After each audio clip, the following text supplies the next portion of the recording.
Schedule is out, and we are on the tube. Stream looks Who's like ready to break down the Bengals? Now, John, what? First thing I noticed here, Middlekauff, first thing, just, 18 weeks. Okay, we got 18 weeks of the schedule this year. All right, 18 weeks. Something to be aware of. I just want everybody to wear that. That's my first takeaway, John. My first takeaway. 18-week schedule.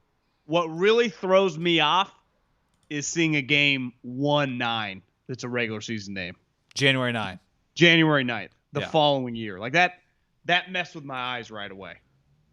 That really did throw me off. Yeah, where you realize you get to the first week of December, like you play a game on we got the Niners schedule here. We can throw it on and off. But like they play a game on cover our faces up. We'll work through this. But like they play December 12th against the Bengals, and they still got December 12th, and after that they still have 4 more games. Right? That's I you know what would be a good thing to copy and paste? Go to Dickinson, tweet it out with the dates. It's a tweet, and it's more angled differently than that one. Do we give him credit for this, or? Yeah, I mean, he just you can cut his name out. I do think, and we were just talking about this, the teams, when they put it out, like, I get it. It's cool. The social media production assistant wants to get credit for it. Is not easy to follow. Just give me fucking dates. This is give rough. me the like, teams. what is this?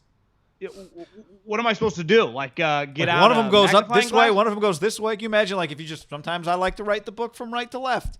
Yeah, this ain't what do we do? We're not trying to earn style points here. Just give the consumer a date and an opponent, and if it's a primetime game and home or road. SNF, MNF. It's not that complicated. We got too many people out thinking the room here. This drives me nuts. Here we go. John, this is our guy, John Dickinson. There you go. Thank you, JD. You agree? If you just did that with some logos next to it? You might forget. We talked about this last year. I remember talking about this because it's all over the map. I'm not blaming the Raiders. I'm not blaming the Niners. No, if don't you blame went to the Bengals, the Eagles. People have been grinding on this thing, John. They've been grinding on it in the social media department. Well, you have to understand that person. I just want a list. Yeah, I do get it. Like, they're making $46,000. They're trying to justify their job, and they're desperate to look cool. I get it. Like, we've all been graphic, there. It is their job. It's just, Yeah. They're doing a good job of their job. But it just want to look like this. So we can get into it. What's up, everybody? Here on YouTube. Here's what this is today. Right now, this is us streaming on the tube, obviously. And we'll do this for about, 20 minutes. We will continue the stream. It's not going to go anywhere, but we'll start the podcast recording. If you're familiar with the way we operate here, then you're familiar with that. If you're not familiar with it, we're just going to go through a bunch of stuff now. And then once we start the podcast recording portion of this, we'll be diving into specific topics. So we can jump in and out and all over this thing. So everyone's reacting. Like the video, subscribe to the channel. Don't forget our podcast is down there in the description below. Smash it. That's when we get to smash it. Smash that like button. When does Thomas Brady play Bill? That is, I think, Week 4. That game's in New England. Bucks at Patriots Week 4. And do they have that on Sunday Night Football or Monday Night Football? Well, I went to the Bucks Twitter account, and of course their graphic designer is just a little well, then you click on their website. It is Sunday Night Football. Okay, so I was thinking about this earlier. Biggest game of the year, just on paper. One of the these games are the biggest games. We've had a few of these. But I don't think we've had one quite like this. My first reaction when I thought about this game was, is this one of the biggest games of all time, regular season, that has nothing to do with like playoff implications, just in terms of build-up and storyline? I say yes. I mean, when you think about it, the history of players that have been on Brady, just in Brady's hemisphere, right? Brady's the GOAT. But Montana never played at the 49ers, and even if he had, he played the Niners in Kansas City his second year there. Bill Walsh was long gone. Favre played... Niners were legit. If that was modern day, that would have been a really big deal. Well, yeah, right? It was a big deal. It was definitely, it's a big deal. Manning, year 2 in Denver, went to Indy. I looked some of these games up, so tell me if you wanted me to look up more games. But year 2, 13 in Denver, goes to Indianapolis, lost 39-33. To luck. That's a big one. That was big. I remember that one. Yeah. Massive 2009, Favre did not Yeah. play the Packers with the Jets, but he plays the Packers with the Vikings. They go to Green Bay. Favre throws 4 touchdowns and scores 38 points, and the Vikings beat the Packers 38-26. That was big. But those are not this, right? Those No. are not that. Those are not this. I can't. So maybe somebody in the comments, I'm happy to go look up another game. I just don't know for this category of games how you have a comp. Yeah, because there wouldn't be a transcendent level player like Walter Payton or Lawrence Taylor never played on another team. But the thing you'd say with a positional player, like if J.J. Watt, they of course like the Cardinals play at some point in time this year the Texans because the divisions match up, right? The Niners are playing that division, so clearly the Cardinals are too. He's not what he once was. Like part of being a quarterback, like Favre could go back, throw 4 or 5 touchdowns, and remember that year he was like an all-pro Pro Bowler. Quarterbacks in their late 30s, when they do change teams, like a lot of these other positional players, like if Julio changes teams or one of these guys, typically you're getting rid of them because they're kind of old, they're trending the wrong way. It's not quite this, like Brady's in the peak of his powers, right? He was just, perennial like all-pro, Pro Bowler, Super Bowl champ. Like he's a top 2 or 3 quarterback in the league right now. So typically, like the Willie Mays comes back or whoever, famous players, they're not the same. Manning, I would say, I know Favre had a throwback year, but like it's kind of a one-off. Manning did have 3 sweet years with Denver. So like him coming back was like, if you're sitting in the stands, you're glad to have luck, but you're probably watching him going, holy shit, this is our guy. Yeah. And he's still good. Yeah. You're right. This is probably in a category. LeBron to Cleveland. Somebody Kevin Cupcake game was pretty big. It happens in basketball. The what game? With guys, the Cupcake game with Kevin. Oh, KD. Yeah. That's a good call. Clutch 147 says Mike Vick returning to Atlanta, maybe. That would have been. What was that deal? So that was his first year in Philly. Yeah, I think he was a backup. Yeah, he was 2 of 2 passing, but Philly won 34-7. He was like they gave him a couple packages that year to like come in and like run sweeps and passes. It wasn't McNabb was a starter.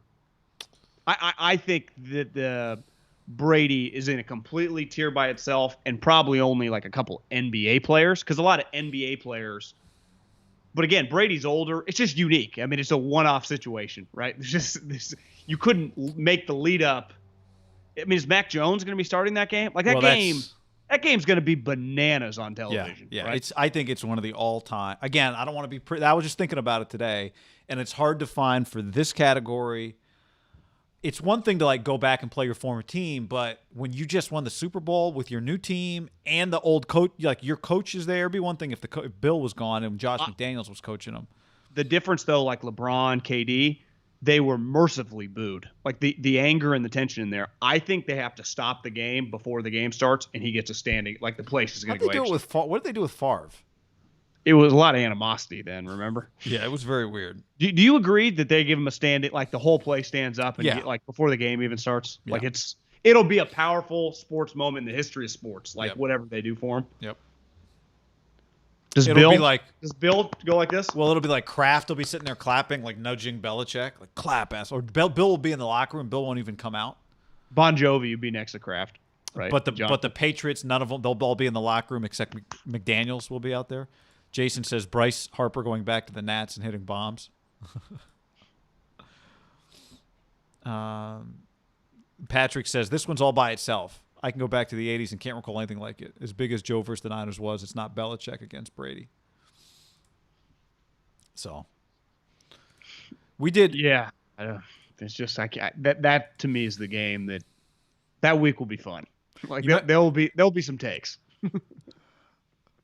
I mean, if you're just out there in the stratosphere, there's going to be some takes. It's going to be a great. I mean, I can already imagine the Sunday night, the excitement for Sunday night. Yeah, Al, and it's going to be great. It's going to be great. Charles Haley with Cowboys against the Niners. Emotional. That's my point. I think it is hard for a position player to rival the quarterbacks that we just listed. Because it just in the history of time, they've been older players. they've been cut, traded, right? Charles, like Jerry Rice never was like that, right? Did Jerry come back and play the Niners? Yeah, he would have, but I mean, that would have been a pretty big deal. I do think they would be amplified in today's culture. Like just the hype train. It's just bigger. They're just louder. Yeah. You know, I think Jerry Rice coming back for the Raiders would have been – I'm sure if we could just go back, it probably was like the papers back then. Everyone's reading the Quran. You know, I do think the equivalent of him would be a big deal. I mean, he had just had a 16, 17-year Niner career. I mean, he was known as the greatest wide receiver ever, and he went to the Raiders. But he was 40, but then he caught like 100-plus balls. They definitely played because Tim Brown had a walk-off. I remember Gruden described it. It's a YouTube rabbit hole I went down a couple years ago. It was like they played in Oakland on a wheel route. Charlie Garner. Oh. It would have been like Mooch versus Gruden in like 99 or 98. Is that the year? No, it was 02. So that would have, but yeah. I'm a little early then. You're right. It was because Jerry, you have Jerry's page up? Mm-hmm. What year what was his last year on the Niners? 99? 2000. Okay, so he didn't get to the Raiders like 98, 99. He wasn't even there yet. 2001, he was there like 2002, 2003, and then he did play he didn't play it on the road, but he did play at Candlestick with Seattle in 04 in his last year. Could you rattle off Jerry's stats? Like didn't he have productive first 2 years in Oakland? Yeah. I've got his total game logs up, but hold on. So Jerry, how do I get his totals here now? Sorry. I'm pretty sure he had 100 catches maybe first or second year. First year he had 83, but then his second year he had 92 catches. That's a pretty good 2-year stretch if you sign up. How old was he? 39. So he had 92 catches, John, at 40. Is that a record that will ever fall in NFL history? As a receiver, I mean, it doesn't feel 40? How many touchdowns? 7. 90-plus catches and 7 touchdowns at 40. We talk about like the records that will never be broken. That's something that never gets brought up. Like, find me a fucking 40-year-old wide receiver who's catching 90 balls. I'll tell you the thing that's not getting brought up right. Yeah, that's a great one. That is a good one. I won't take us off track. Yeah, he had 1,200 plus yards that year. That's right. Decent season. So we did. I think we can hit a couple of things here for the stream. We did a couple of videos earlier today about just week 1 and the big games. There are some great games week 1. I think the game that I've been thinking about before we dive into the Niners and the Raiders schedules, but you guys can start hit us with your schedule takes in the comments.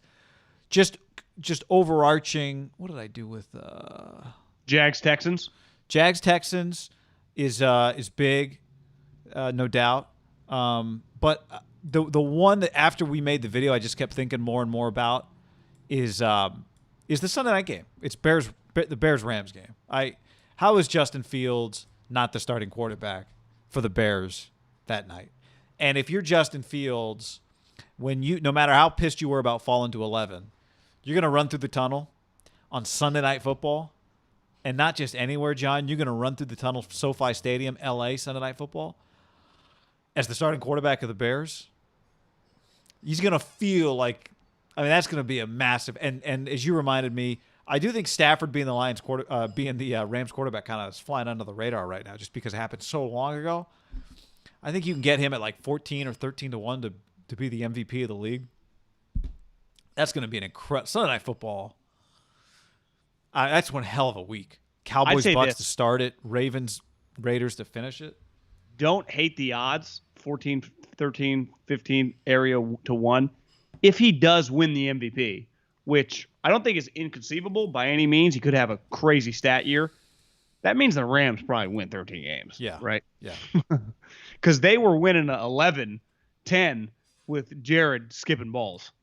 Like, Jared is just the reason McVay flipped on him the last couple of years, and I don't think I guess people watching this stream probably watch a decent amount of Rams games just because they play on the West Coast.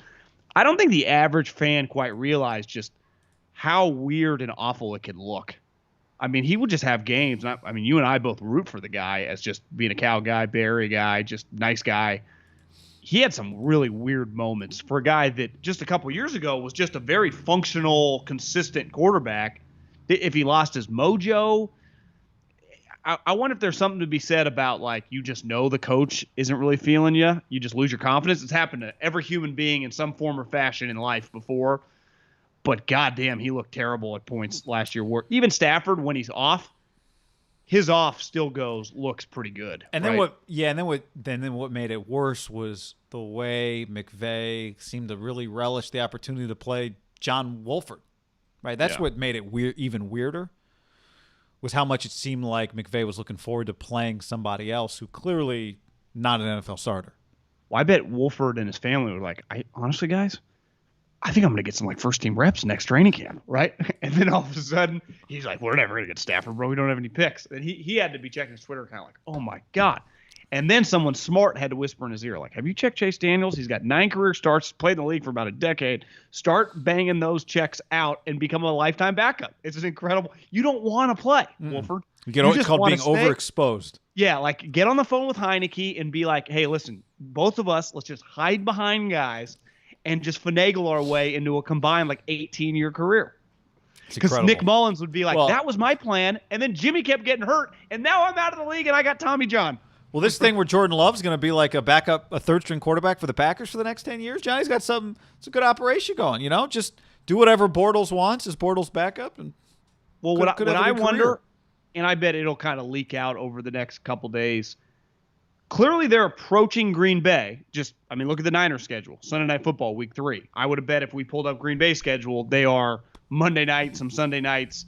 You just approach it like he's on the team until further notice, because that's ideally you can you put him in flex games. But like the Niners, this is not a flex game. Like that game. No, I know. Now I think you could justify. Listen, they're the Packers. They win a lot. Their team's good. Even if it's Jordan Love, we'd bet on them still being competitive. This guy did a little bit better job, I'd say, than some teams. I like the color scheme, but it's still give me a still a little unneeded. So we've got a See, it's just complicated, man. Which ones are prime? Oh, gold package. This is like for ticket sales. This doesn't say anything about primetime games on it. Forget this one. Let me find another one. Hold on. Yeah, who even cares? Well, but it's interesting. You just got to type in Packers. Day like today is when I will use Twitter. Because I like it when people write the schedule out. Yeah. Even though it doesn't look like Packer fans. They're a little lazy. Week 2 is they got a Monday night game week 2 against the Lions. So, they start Monday night, Sunday night. Wait, the week 2 Monday night game is Lions-Packers? I think you want to just give Dan Campbell some love. You wouldn't have done that? No. Lions-Packers, Monday Night Football, week 2? I think early on in the season you can. Lions get a Monday night game every year. They got Thursday night, week 8 at Arizona. We're talking about the Packers here, people. And then they've got Sunday night against the Bears, week 14. That game can be flexed. I think NBC's flexing begins week 11, right? And then they have a week 17 NBC game, Sunday Night Football, week 17, that can also be flexed. So the Niners get a little lucky. You could argue, even if it's not Rodgers, if it's Jordan Love, then that's interesting, right? If it's not, then it's not interesting. But there are 2 divisions that they play. I guess we'll dive into this. But like they do well against quarterbacks that can't move. Like Minnesota, I think the Minnesota is going to be a lot better this year. But like I like them against Kirk Cousins. Atlanta, I like them against Matt Ryan. Detroit, love them against Goff. You know, the Bears, that's where Andy Dalton, I'd be licking my lips. Justin Fields, I would still obviously like the Niners' chances, but it gets a little more interesting for Fields. Oh yeah, team passed on me. What if Trey Lance is making his first start? Yeah, be after the bye. Oh, I'm glad you and I talked about Indy, Seattle. I guess, of course, Indy is in the AFC South, and the AFC South is playing the NFC West. But I think Indy versus the Niners, really versus all 4 NFC West teams, those are good games. But definitely Seattle, Indy, the Rams, and the Niners. No, I'm with you. That's a big one. All right, let's here. I got this is somebody commented here. This is Sam. Sam said it was high on the Bolts, but their schedule looks tough on first glance. So let's take a quick peek here at the Chargers schedule. Well, their first to the bye week looks, holy moly, look at that thing. I mean, that could be of this group, like all but one of those teams could be a playoff team, right? Well, they all were last year.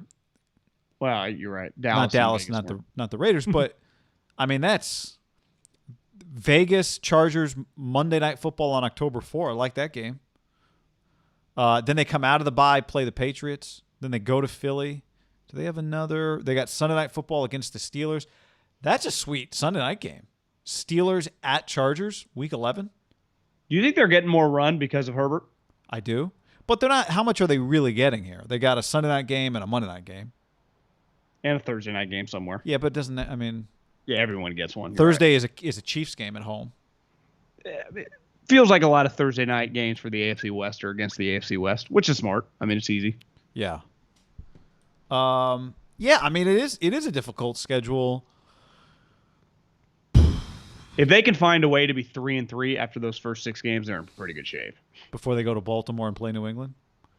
No, I'm saying Washington, Dallas, Kansas City, Vegas, Cleveland, Baltimore. Oh, if they could be 3-3 in that at the bye week, I think you're feeling pretty good about yourself. Right. Because then you do have some Giants, some Bengals, some Denver, some Minnesota, some Phillies. Like you just because if something happened, you could be 1-5 in that stretch, right? Yeah, like if your coach isn't very good. Like if Anthony Lynn was the coach, I'd say yeah, they're going to be 2-4. Well, like that Week 1 game.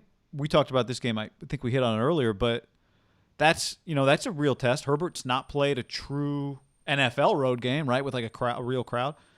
You think Ron Rivera wants to get beat by Brandon Staley in his opener? No. But are you sure you like Fitzpatrick just going to win an opener, no problem? Well, see, here's the thing. Is like, remember, didn't Fitzpatrick have a shootout with Josh Allen like Week 2 last year? Yeah, I think he came out swinging. But Fitzpatrick had the best year of his career. Like, he was awesome last year. Yeah. Is Fitzpatrick just going to rattle off like 3 straight seasons at 38, 39, 40? Be like, all right, Fitzpatrick, best years of his career, 38, 39, 40. He is 39. What he'll do is what he always does, John, is he'll have some great games, he'll have some bad games. But last year, he was mainly just good. That's why I didn't understand the price point. How did him and Andy Dalton cost the same? Like, I would have much rather have Fitzpatrick than Andy for the same price. I know.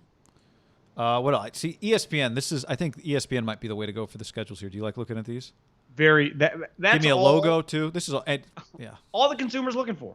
And really hammer it home on the right side, right? You throw up ESPN or NBC to let us know that it's a prime timer. Yeah, I would tighten it up a little bit to make it more narrow. Who else do we want to see? Somebody just asked.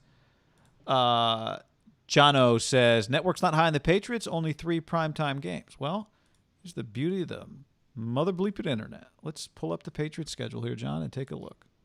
A lot of it's based on what you were doing the year before. I would say they are still a question mark. Like, I think a lot of people are bullish on them, and they're going to turn it around. But I don't think – I'd say 50-50 best they're in the playoffs. Like, they could win 9 – they could go 9-8 and miss and be, much better than they were last year. Because where they were bad last year at 7-9 – some of their losses, they got destroyed. Yeah. Yeah. Now, they had good wins, too, but.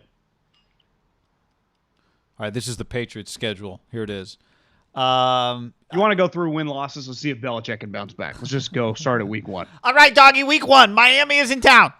Win. Oh, I guess I was being doggy, wasn't I? Win. I don't know how to do either. All right, they beat Miami Week 1? Yeah, I just think Bill. The Alabama Bowl? Tua versus Mac Jones? I think he beats Tua. I'm going win. Tua did play Bill last year, but Tua did not play Bill at Gillette Stadium. I'd say Tua, they're a little lucky here that they're not playing. They're playing Week 18 against the Patriots. You'd rather the Week 1 game be in New England than the Week 18 game be in New England just based on weather. But, yeah. Okay, Week 1, win for the Patriots. At the Jets, Week 2, win. Walk, win. Week 3, Saints, win. Jameis in Foxborough, they're 3-0, guy. Win. Brady, Week 4, loss. Brady wins this game. Is there any chance that Belichick spends a month of the offseason getting ready for this game? I'm kind of serious. That his son game plans for the first 3 weeks as Bill prepares for week 4. Like legitimately, like a week in June, the whole staff that week OTAs is just Tampa week. Like we're gonna watch every throw that Brady ever made. See, that's the other thing we were talking about. It's not just puff storyline talking heads. It is an incredible chess match that both of them want so badly to win. Okay, 3-1. Patriots 3-1 at Houston week 4 win. 4-1. Dallas in New England week 5 win. 5-1. Jets 6-1. At the Chargers. Brandon Staley's beating the Patriots. Well, didn't the Patriots they made life miserable on Herbert last year. They curb stomped him. Picks and punt returns. 7-1. At Carolina week 9. Sam Darnold's beating them 8-1. Browns. Okay, let's give them a L. Browns beat them 8-2. At Atlanta. This type game, you just get a random L. I 8-3. Atlanta's a random L. Okay, Tennessee. I think Tennessee's better than them. Does Tennessee beat them? At Buffalo. Here's where it gets tough. They always struggle with Buffalo, and Buffalo's not good. 8-5. Bye week at Indy. I think Carson might be having an MVP campaign. 8-6. Buffalo at home. They win this game. I think they split with Buffalo somehow, some way. 9-6. Jacksonville win. I mean, are we talking about 11-win Patriot team? Well, you just gave them 10. Then they go to Miami. I kind of feel like if we're gonna let them split with Buffalo, we kind of have to not allow them to sweep Miami. I think it's realistic. I think it's realistic for them to be a 10-win team. Just looking at the schedule, pretty good breaks for them. A little tough stretch there, though. I'd say that Tennessee, Buffalo, Indy, Buffalo stretch. Like that's We had them at 6-1 start. McCorkle better. We had them at an 8-1 start. 8-1 start. Probably a little unrealistic, but all right. Pat's going 9-8. New additions a little overrated because it's New England. 5 losses in a row. Who else? Tribe says Browns Rams Super Bowl. John, let's look at the Browns schedule. I think the Browns are really interesting. I think you and I talked about them a while back before the dates were announced when it was just opponents' locations. And at the time I said that I think we agreed that of the Browns' 18 games that you could justify looking at them and putting 14 of them in prime time, that their just schedule is fantastic. So let's look at this. How many primetime games? This is the Browns schedule. Obviously, the Kansas City game is not primetime, but that's a huge game. You've got, looks like Thursday night against the Broncos is the Browns' first primetime game. And then Sunday, week 12 against the Ravens is their second primetime game. In fairness, the Nance 125 Romo game is gets 15 million people to watch. Yeah, I know. I'm just surprised that am I missing something here? No, you're right. 1, 2, 3 primetime games for the Browns? That seems low. Why is the Raiders game TBD? I don't know. Oh. Is that the 17th game on their schedule? No, it's not. No. Because they play the AFC West. Right? Yeah. Okay. I don't know. Why is that game TBD? Well, you're saying that they got 1, 2, 3. Yeah, I got 3 primetime games. It seems low to me. I would have given the Browns more primetime games. Now they could get flexed in. Pittsburgh, Baltimore have kind of earned it. I think the Kansas City game is a pretty big sign of respect. I bet if we looked at the last 2 decades of Browns football, they've opened up at 10 a.m. on opening weekend. Yeah, so you're giving them a pseudo prime time for the I love that you call it the Nance game and not the Romo game. When I think the Nance game, I really think Belichick Brady. Don't you think they made their living in that slot for 2 decades? Yeah. And now it's is that Mahomes slot now? Yeah. It just feels like, I bet if Jim Nance counted how many Belichick Brady games he did. I remember we were watching a playoff game. Remember he said it? He's like, we counted. We did 70, 100. It was an outrageous number. Yeah. It was oh my God. If Nance has another 10 plus years in him, his number with the Chiefs is going to be high. like, I guess my point is the Browns have way more to gain than like the Chiefs gain or lose that week. Like the Browns winning that week would be massive, right? Just like, damn, are the Browns for real? Stefanski, Baker, in Kansas Baker for City. MVP. Oh, the place is going to be going nuts. I think Baker's 33 to 1 MVP. If he wins the game, you'll be feeling good about them winning 13 games. Could you envision Baker Mayfield winning a National Football League MVP? No, but okay. Who else do we want to see? Why would the Raiders game be TBD there? It's kind of weird. I mean, it could be. Let me see. I have the Raiders schedule here. Let's see what the Raiders schedule says on it. Raiders, Browns. God, TBD. Yeah, see, that's what made me think it's the Week 17 game because, the 17th games, like typically AFC game, home team is AFC, that's on CBS, home team is NFC, that's on Fox. It doesn't always work that way, but that's generally the way it works. And from what I read, Peter King wrote, the 17th game, there's not going to be any real pattern to it. It's kind of wild cards. But this is not the 17th game, I don't think. Not based on the fact that they're... Well, it's not because AFC versus NFC. So they play Cincinnati, Pittsburgh, and Baltimore. Yeah, that's what I mean. I don't... Obviously. Yeah, I'm confused. The Vegas game is that game in Mexico? I guess what I mean is the AFC North plays the AFC West. No, I'm with you. I follow you. So if anyone knows why that game says TBD, weird. How about them playing? How about Browns Ravens play each other just around the bye, week 12 and week 14? I don't love that. Like, I think that's kind of stupid. Like, I think those are pretty big games. Wasn't that the legendary Lamar Jackson /cramp game? The second meeting? I mean, to me, are you wasting those two and kind of blowing your load there? One of them is Sunday Night Football. I mean, I guess. I mean, they know what they're doing at the league office, but man, I don't get it. Yeah. So the question on the Raiders game was the date was December 19th. Browns. The question was why was that game TBD for television? Anybody else interesting to you? Name another team. Mexico. Someone said maybe Mexico. I saw that Mexico 100% is not getting a game this year because of coronavirus and restrictions and just. But London's got 2 games. Jags. London's got 2 games. Yeah. Colts are there. Jags are there. Was the Falcons maybe thrown in there? Ooh. It was kind of a random team. I remember. Is that? Yeah. Don't love. I get why living on the East Coast, having a 6:30 kickoff, 9:30 for them is pretty cool. For us, like it's just, I mean, Sunday morning, I'm not getting up at the crack of dawn on Sunday to watch the Jags. That's the beauty of it is you just catch the second half. A couple times I've rolled over in the last couple years and like checked my phone and being like, the one year, remember Jameis threw a bunch of picks and I was like, there's no way I'm getting out of bed for this. I remember that, yes. He threw 2 pick sixes in that game, if I remember correctly, and like 5 picks overall. Let's go, and we haven't done Niners and Raiders yet. Let's go Cowboys, just for fun.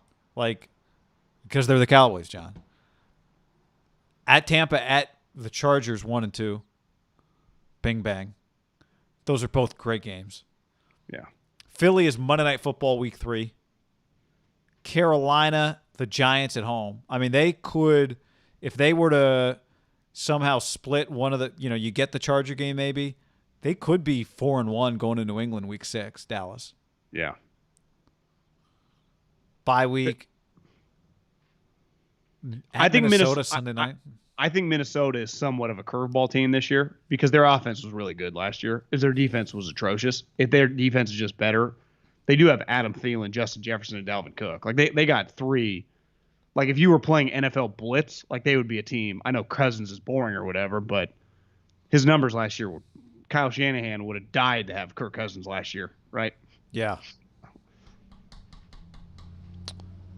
Is Denver going to suck? Like, that's – like, I see teams like Denver and Atlanta, I don't really know.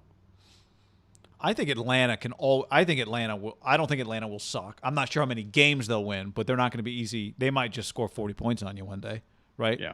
They were like that. They were like that this year when they won 4 games, right? Exactly. They're always, even when you and I have seen them multiple times be bad teams, but really hard to beat. Didn't they beat the Raiders last year like 45-6? Remember that? Yeah, I do. That it's an important game for the Raiders, as I recall. Yeah, I think Dubau had tweeted that it was the worst offensive statistical performance since like offense has been Oh, recorded. that's right. Yeah. How about the finish? At Washington, at the Giants, Washington, Arizona, at Philly. Why they did should be better than all those teams. The NFC East does a better job of doing that at the end. Like the Niners, they're not. I felt like last year the NFC West did that last year. No, I would do that every year for all these teams, right? That's to me the way to do it. It's cool. I know the NFC West is not doing it this year. Because remember last year, everyone was getting mad. They were playing each other, and then the Eagles tanked it against whoever they were playing. The Giants were pissed. Yeah, the Giants were like 7-9 and like mad. 7-9. I think they won 6. Were they 6-9 I thought going they had into won that last 6 week? games, and they let Washington beat them. It was like, guys. Tate says Colts. All right, let's do the Colts here before we dive into the podcast stuff. TBD could be someone put this on the deal. Now with Amazon, remember it was an Amazon game only. The Niners, that one game last year, you just never know. Like they have different partners. Oh, that's true. The Raiders. It was Raiders who we were talking about? Browns. I could see that being like Amazon Prime only. Gotcha. Yeah. Educated guess. Don't know. Sorry, hold on. Let me redo this Colts schedule here, and then we'll dive into the Niners. The Colts. Do you think midway through the season we go, Carson Wentz, man, still good? Yeah. Or do we go? Yes. That's a disaster. Carson Wentz still good. I bet he had. I think Carson Wentz is going to be good. I think the Colts are going to be sweet.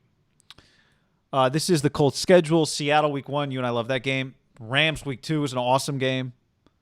At Tennessee is an awesome game. Their schedule opens up pretty difficult. This is tough, but these are all awesome games. At Miami week 4, awesome. At Baltimore, awesome. At the Niners, awesome. Tennessee again, awesome. Guy, that is is there a harder stretch in football than that? I'll tell you what, just looking at this, if somehow they could be like 5-1, 6-3, to me the Carson, if they're winning games, I won't even put a number on it. The Carson MVP wagon can get going pretty quickly based on who they'll be playing. Right? Would Eagles throw out a tweet? Congrats. If he did win the MVP or no? You just eat it. I don't know what you do, man. I don't know if I would have traded him there. Yeah, I know. I mean, now again, the Giants, Jacksonville. Sorry, I cut off their primetime games. I can tell them to you though. Yeah, well, I mean, whatever. The Ravens game is Monday Night Football. So that October 11th Ravens game at Baltimore is Monday Night Football. That is a fantastic Monday Night Football game. The Niner game is Sunday Night Football. That's great. That's a great couple week stretch. Okay, they got some great games. The Jets game is Thursday Night Football. Okay. Don't hate it. Don't hate it. Their Eagles game is also TBD. I mean, excuse me, the Patriots game is TBD. The Jets game against Indy has a feel of like where Zach Wilson throws 4 picks and hanging his head, and it's just pretty ugly because the Colts defense is really good. I could see Zach Wilson. That'd be a disaster. What are they? That's November 4th. In New York? See what the Jets or no, it's in Indy. It's in Indy. What would you put the over-under if I said 5.5? Would you take Jacksonville over or under? Probably go under. I'd probably say 5. Feels like 5-11. Feels like a good number for them. 5-12. Yeah, that's a lot. That's a lot of losses. It's a lot of losses. A lot of losses. They got written all over them. Urban and Trevor Lawrence. End of the year press conference. This will never happen to us again. They got that written all over them. It's like Urban. Well, it might. It's going to take a couple years, buddy. How about the Colts and I? You know what I like? I feel like maybe I'm attaching this multiple years of this to just the Colts and Raiders seem to kind of just be around each other in the standings at the end of the year. I like that game late. Week 17. I don't know if they'll be around each other in the standings this year. They play late last year?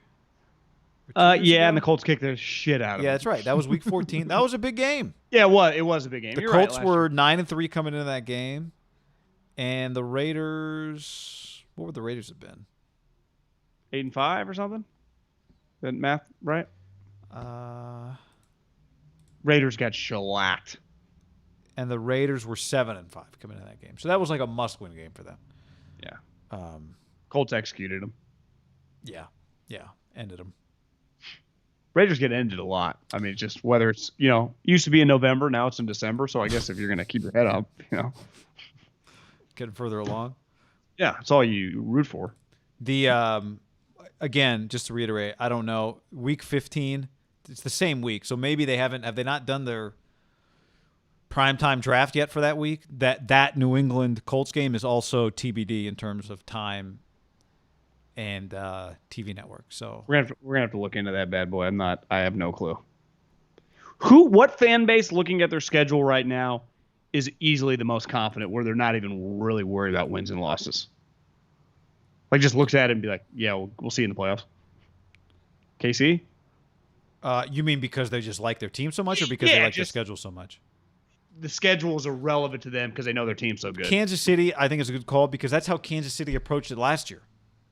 Remember? Yeah. That's the players. I mean, the fans, if the players are that cocky, the fans are even cockier, right? Yeah. Would you say they're the cockiest team in the league right now, fan-wise? KC is like, or Tampa, I don't really know how many fans they have, but Browns fans are feeling themselves right now, I would say. Would you say Packer fans are kind of getting nervous? Like, well, if Jordan's here, can we win these? Are you kind of doing that math? That's what I feel a Packer fan would be doing. Like, Packer fans got to be freaking. Yeah. I'm just pulling up Week 15 here.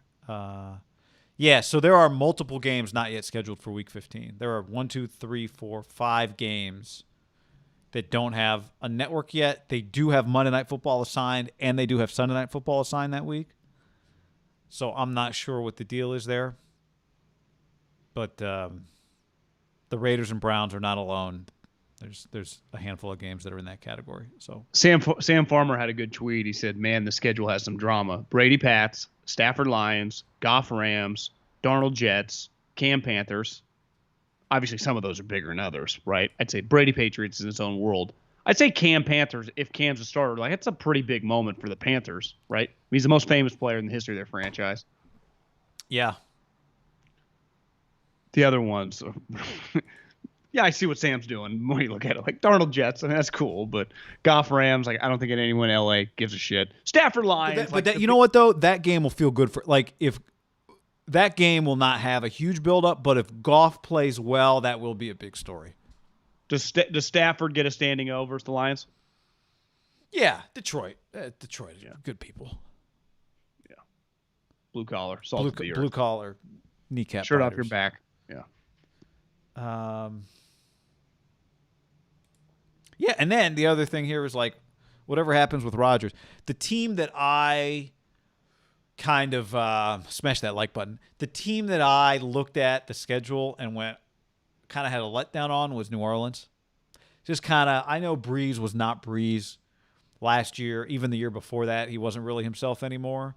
But I mean, you could, for how many years of our life now, you just had Drew Brees, primetime, New Orleans, Superdome, just rocking, and that's gone. That's over. It ended. Well, I'd pump the brake. What if Sean Payton is known as one of the better coaches in the league. What if Jameis is good under him? Does Sean Payton get more credit, I'm not or the optimistic. Jameis? Sean Payton. I think his legend could grow pretty extreme this year. Like if they're legit with Jameis Winston. Yeah. I agree. I just don't think that's gonna. I mean, I don't think Sean Payton's gonna ever suck. I'm not saying you think he's just throwing picks like he did at rapid rates? Maybe not rapid rates, but Drew Brees was one of the best quarterbacks in the NFL. I mean, Drew Brees would kick your ass. Like, is Jameis kicking people's ass? But Drew hasn't done that in a couple years. I know he hasn't. But that environment, like when you just rolled in there, it still felt like the Saints, even though Drew Brees wasn't the same quarterback. If me and you were the GMs right now, co-GMs, the Saints, and I go, guy, 2 quarterbacks available. We need one. We got to pick. We can keep Jameis, and money is irrelevant. They both make the same. Or grab Jared Goff. Jameis.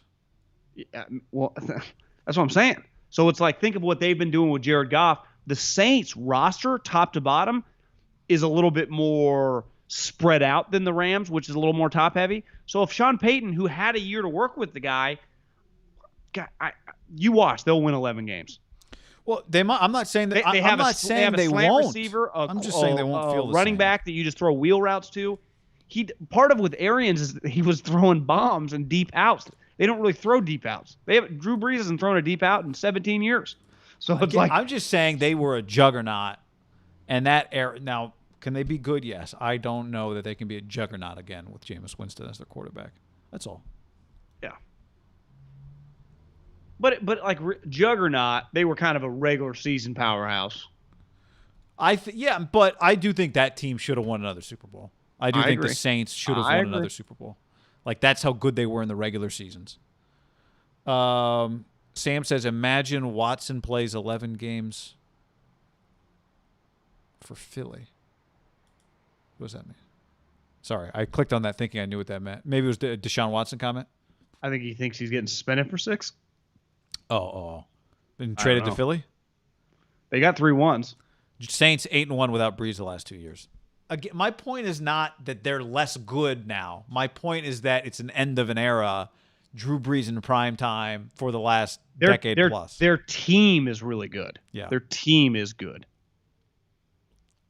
I'm just going to miss him. That's all I'm saying. Well, you're going to see him on television. Yeah, like I'm not watching the pregame. I'll be, Streaming. Yeah, Breeze has been kind of crap. Yeah, I mean, no, Breeze is not. Mike Marquardt, our former radio producer. Oh! What a guy. Says, looks That like makes some sense. Week 15 games are open for now as part of the recent edition of the triple header Saturday in December, so that's why they're TBD. Saw it on the Patriots schedule release. Wait a second. I know Week 18 is a Saturday. I thought Week 18 was a Saturday doubleheader. They started doing the doubleheaders in December, right? Because college football. So maybe because Saturday, if you push back the season, the college football playoffs, the bowl games, that you do the Saturdays, Week 15 and Week 15, not Week 16, right? 1-2, so 1-1. Yeah. I think like the Niners, for example, play. I'm pretty sure on 1-1, or excuse me, 1-2.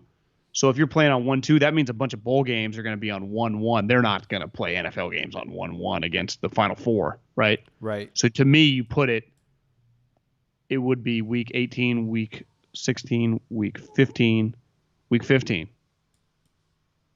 Is that the games? Week 15? Yeah, Week 15. Yep. Yeah, I bet they flex some of them to Saturday. You can take the producer out of radio, but you can't take the producer. The Niners can't be flexed because Week 15 they're playing Thursday night. 5 prime timers.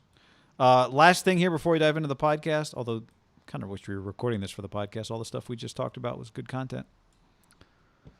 Thursday night, I always like looking at the Thursday night schedule, John, because historically it's been bad, although it's gotten much better in recent years. Quick glance at this. These are pretty good Thursday night games, I think. Rams, Seahawks, Bucks, Eagles, Broncos, Browns, Packers, Cardinals. To me, it's like, that's solid for a Thursday night. Jets, Colts, Ravens, Dolphins that's a cool Thursday night game. Patriots, Falcons, Cowboys, Saints is a great Thursday night game, potentially. Steelers, Vikings is a great Thursday night. Chiefs, Chargers, great Thursday night. Browns, Packers on Christmas Day. I like it. Yeah. So there you go. 6 letter says, don't think we've really broken down the Niners schedule yet. Let's get it. You are right. We have not broken down the Niners schedule yet. Before we do that, we need you to smash that like button. Did I say it right? Smash the like button? I stole that from other people. No, it's fine. This is all about communicating in the way the consumers used to be communicated to. So if you're a YouTube watcher, if you're just hanging out here, check it out. By the way, I like this earlier, John. This is from Seth. He said, no big deal. Watching some college all-22 with y'all in the background. Is that Adam Peters? What do you think he's watching? What do you think he's watching? I don't know. College all-22. I can't even tell you. None of my scouting buddies right now in the NFL would be watching college all-22. Belichick might be the lone guy somewhere watching it. Seth is taking their job then. Okay, Well, so what you realize is just about having the right friends. Being general manager doesn't even matter if you know what you're looking at. Is that a Tebow related comment you just made? No, it's just related to the NFL. I mean, it's just a friend's business, like most, about friends, having good friends.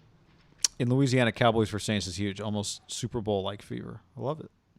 Okay, I'm excited. Okay, so for those of you not normally with us, or if you don't watch us a lot, sometimes we do straight streams. Sometimes we do the podcast. Tonight is an example of both. Tonight is the stream, and then in the pod. Then we're going to start the podcast right now. So we've already got Wine Access NetSuite. Yeah, Wine Access after the. So now you go behind the curtain. Best part of the Niners schedule, Wine Access. Toughest part of the schedule, primetime games. NetSuite, a good landing spot for Trey Lance. Raiders schedule. Hit some other stuff. I like it. Let me just pull up the NetSuite read, so I got it in the background. While you're looking, Brad says, "You guys rock." Listening while I'm spraying cabinets. Yeah. Sometimes if I got something good on YouTube, I'll just keep it in my pocket. And listen with an earbud or just the speaker from your pocket? It depends. If I have an earbud in, I'll listen that way. If I don't, I'll just walk around. Sometimes when you're just doing some home improvement projects, spraying some cabinets. You just never know, guy. You just laying some flooring. Truly never know. I went over to my little brother's house on Mother's Day. Who's my mom's neighbor, and one of their neighbors gave him like a new, like double oven and stuff. If someone did that for me or you, we would have to call someone to install it. Jeff had the power tools, dust everywhere, ripping it out, ripping in. It is something when you are a homeowner and you can do little projects on your own. It does save you some money. I have no chance to do any of it. It can also cost you money if you do it wrong. Yeah, but I'm just saying, if you are a guy that can just fix all the random shit, you can. Now, again, I would say, Jeff, I would never waste my time doing this. It's more valuable doing something else. He'd be like, "What would you do on Sunday afternoon?" I'd be like, "I've been watching Roy McIlroy. What do you mean?" Streaming. That's what your answer should be whenever anyone asks what else you could be doing. Austin, by the way, says, "Saw Greg Rosenthal say today we're 4 months away from the season from week 1. LOL. That's the same length as the season itself." A little longer, actually. God, when you put it that way. For September, October, November, December, plus January. Yeah, 2 games January. Plus and the preseason, you get August. You get preseason buzz. 3 preseason games, yeah. And if your team's good, you get January. You can't look at it like that. To me, that statement had a negative connotation. I don't like negative. I know. You know what I like? The phrase I like is "don't yuck my yum." Just because I like something, don't tell me you don't like it. I don't care if you don't like it. I like it. Don't yuck my yum. Carter says, "Not seen a loss on the Niners schedule, to be honest." Pretty sure Carter sells tickets for 49ers suites, so it's already selling. Do you want to get a ham suite this year? Yeah. Do I want a ham suite, John, at the Niner game, or where did my Raiders thing go? I had a photo of the Raiders box suites. Never mind. Do you want me to text the Raiders president, see what they're going for, see if we can put it in a bid? Have you seen what are they going for? I mean, I got a direct line to the guy. Maybe have you talked recently? I don't think we've communicated in probably 7-8 years, but I mean, you can always just. When you're friends and you have a connection and a bond, time to bury the hatchet. Yeah. JL says, listening to the podcast on my AirPods on hole 15 in Hollister, San Juan Oaks Golf Course. Have you played there? No, but I would love to be on a golf course right now. It's like 80 degrees, get a nice little lather, hitting good shots. Can you sunsets around like 8:07 these days? I mean, you can get out at 4 o'clock and easy. Get around in. You want to just start the podcast like normal? Yeah, you got your audio recording here? You want me to press record? I'll give you a countdown. 3, 2, 1. Ready? Here we go, people. You are watching now. We're going to dive into the podcast. All your comments, you keep commenting as we go. We'll get to some of that stuff at the back end here. All right. You good? Good. 3. This is how it goes. 3, 2, 1. Middlekauff! Hey, babes! Now the music plays. Bryce Daughtry made us a beat. All right, John, here we go. Podcast on a Wednesday night schedule release. You know what's funny about I've noticed tonight? This podcast is starting. We've already been streaming for on the YouTube channel for about an hour. We did this to line up with the schedule release. The schedule started coming out last night. I turned it on NFL Network. I haven't even looked at NFL Network, so we've just been doing our own show independent of the NFL's actual content. But it's fun. We're already lathered up going through a bunch of stuff. Ready to go. I'm fired up. If you're listening to this on Thursday, hopefully our DraftKings game made it. Obviously got a lot. Leave your comments on Apple iTunes for mailbag. I just got, mybookie.ag. They'll be on the podcast next week, obviously for PGA Championship. Boots on the ground, just unsolicited a text from a guy, boots on the ground, may or may not be playing this weekend, that just said Bryson this week, course is perfect for him. Oh, wow. This is a guy that's just been playing practice rounds, just knows his shit. So if you want to dabble, even live bet, maybe he's a couple behind. Because you're right. Like last week, you get him like 2,000 or 22 to 20 1. to 1. Actually, at one point, it was 26 to 1. Bryson this week. By the way, as we're talking, since you mentioned our DraftKings game, like you said, it has to fill in order to go off. Next week's going to be a big DraftKings game, too. So next week will be big for DraftKings and MyBookie. If you're watching this live, the link is in the description. If you're listening to this, well, the game is already filled or not filled. We'll see. Yeah. Also, mailbag, John, you actually said that. We'll do that on Friday. If you're listening on the YouTube, if you're watching the YouTube, check out the podcast. If you're listening to the podcast, check out the YouTube. Easy. Not difficult at all. Podcast brought to you by wineaccess.com/ham. We'll tell you more about that. 20% off, though. Fantastic product. Yep. Wineaccess.com/ham, 20% off. And also, we've had some CPAs, some different people reach out to us. All we can say, netsuite.com/ham. Just stop being in quicksand with QuickBooks and get with NetSuite. Do it now. All right. Let's dive in, Middlekauff, and let's start with the 49ers schedule. We're going to break this up into a few different things so we can get specific with it. The 49ers schedule and the toughest part, or the best part, the best part of the 49ers schedule is where we're going to start here. I'm going to throw it up on the video as well so you can follow along with us. But as you're looking at it, what stands out to you? I mean, the first two games, we can start there. Yeah, I mean, we did something earlier today. You can find it on YouTube. That first two games is pretty ideal for a team coming off a tough season, just a team that needs to get a couple W's, under their arm here. But I think the stretch after those first two games, assuming Rodgers is on the team, from week 3 to week 10 is pretty freaking fantastic. Sunday Night Football Packers, Seattle. I mean, it's just one of the best rivalries in the game. At Arizona, just when the Niners play the Cardinals, it's a really good game. Then they get a bye, lick their wounds a little bit early. I think ideally if you could choose in a 17-week season by, what would you say, like week 9, 10, 11 stretch? Yep. So it's a little early, but beggars can't be choosers. You are getting a game with a team that could win 13 games off the bye. So you're getting them at home. Indy, Sunday Night Football, that's non-division. That's probably my favorite 49er game of the year. Carson Wentz, the Colts, Sunday Night Football. That's awesome. At Chicago, give me Justin Fields. Wouldn't even mind Trey Lance. Justin Fields, Trey Lance. If I tell you right now that Trey Lance is starting that game and Justin Fields starting that game, how sweet is that game? It's an incredible game. I mean, there are not a lot of hard sells on this schedule, right? In terms of like, why should I watch this game? And I'm not even talking about from a Niners perspective, just from an NFL perspective.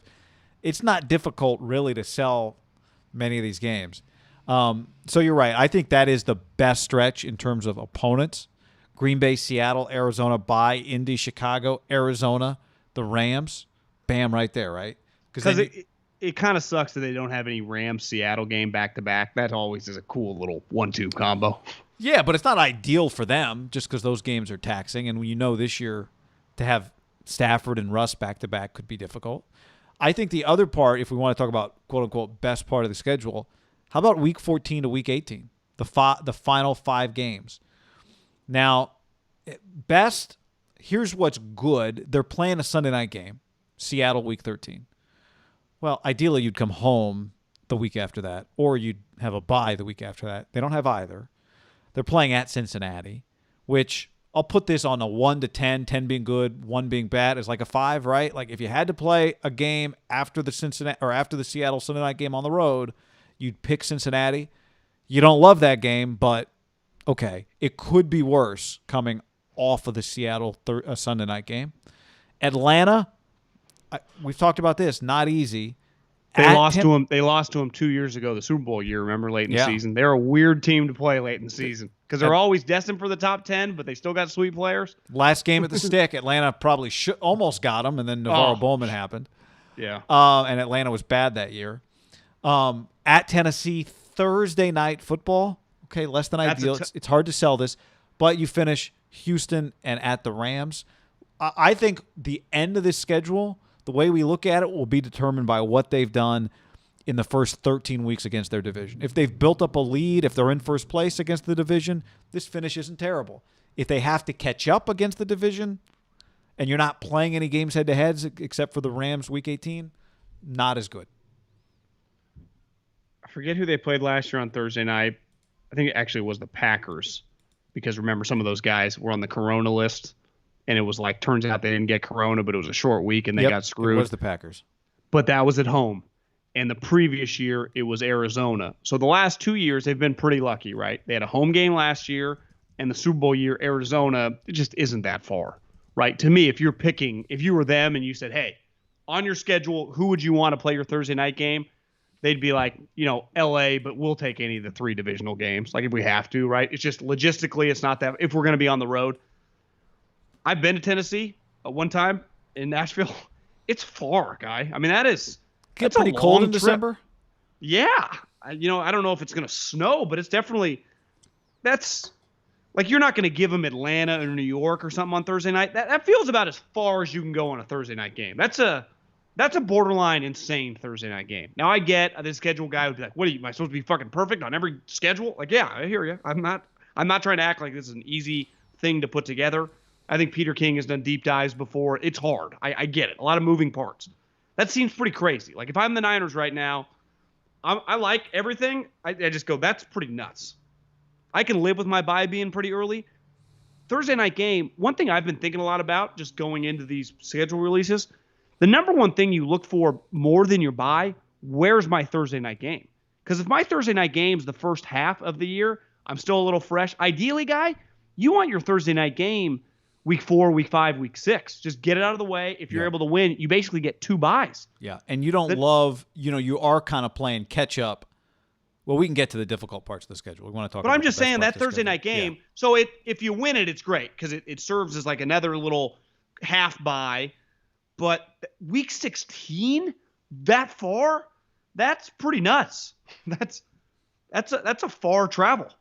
Yeah. Like when I think Thursday night games, I think like New York, Philly, Buffalo, New England, Niners, Arizona. Like I don't think Niners, Tennessee. And I bet the schedule guy is like, I just ran out of spots, guys. Good news, Tennessee's coming off a road game at the Steelers. If you want to find some positivity in that, I wish they were coming from the West Coast. But I agree. But I'd say this: if you have the home Thursday night game, it's like that's a huge disadvantage in itself. I get you're coming off a road game, but still, you just game against the Steelers. But yeah, I'm with you. I hear you. But Pittsburgh and Nashville's not that far. I'm just talking about the potential physicality of the game. Agree. And the importance of what that game could be really important in the AFC playoff race. Here's where the Niners, lucky would be strong, but when you just draw these divisions, you get the Lions, you get the Jacksonville Jags, you get Houston. Like you get 3 teams that I think the teams I just listed, they're going to be competing for the number 1 overall pick. Right? When I say the number 1 overall pick, I think most people will be like, Houston's going to suck. Right? Yeah. I think that's probably ultimately the best part of this schedule is the part that we already knew, which is that you've got games on here that if you've got your act together, right? If you just have your act together, there are 4 wins you should be able to put in the win column right now. Houston, Jacksonville, Philly, and Detroit.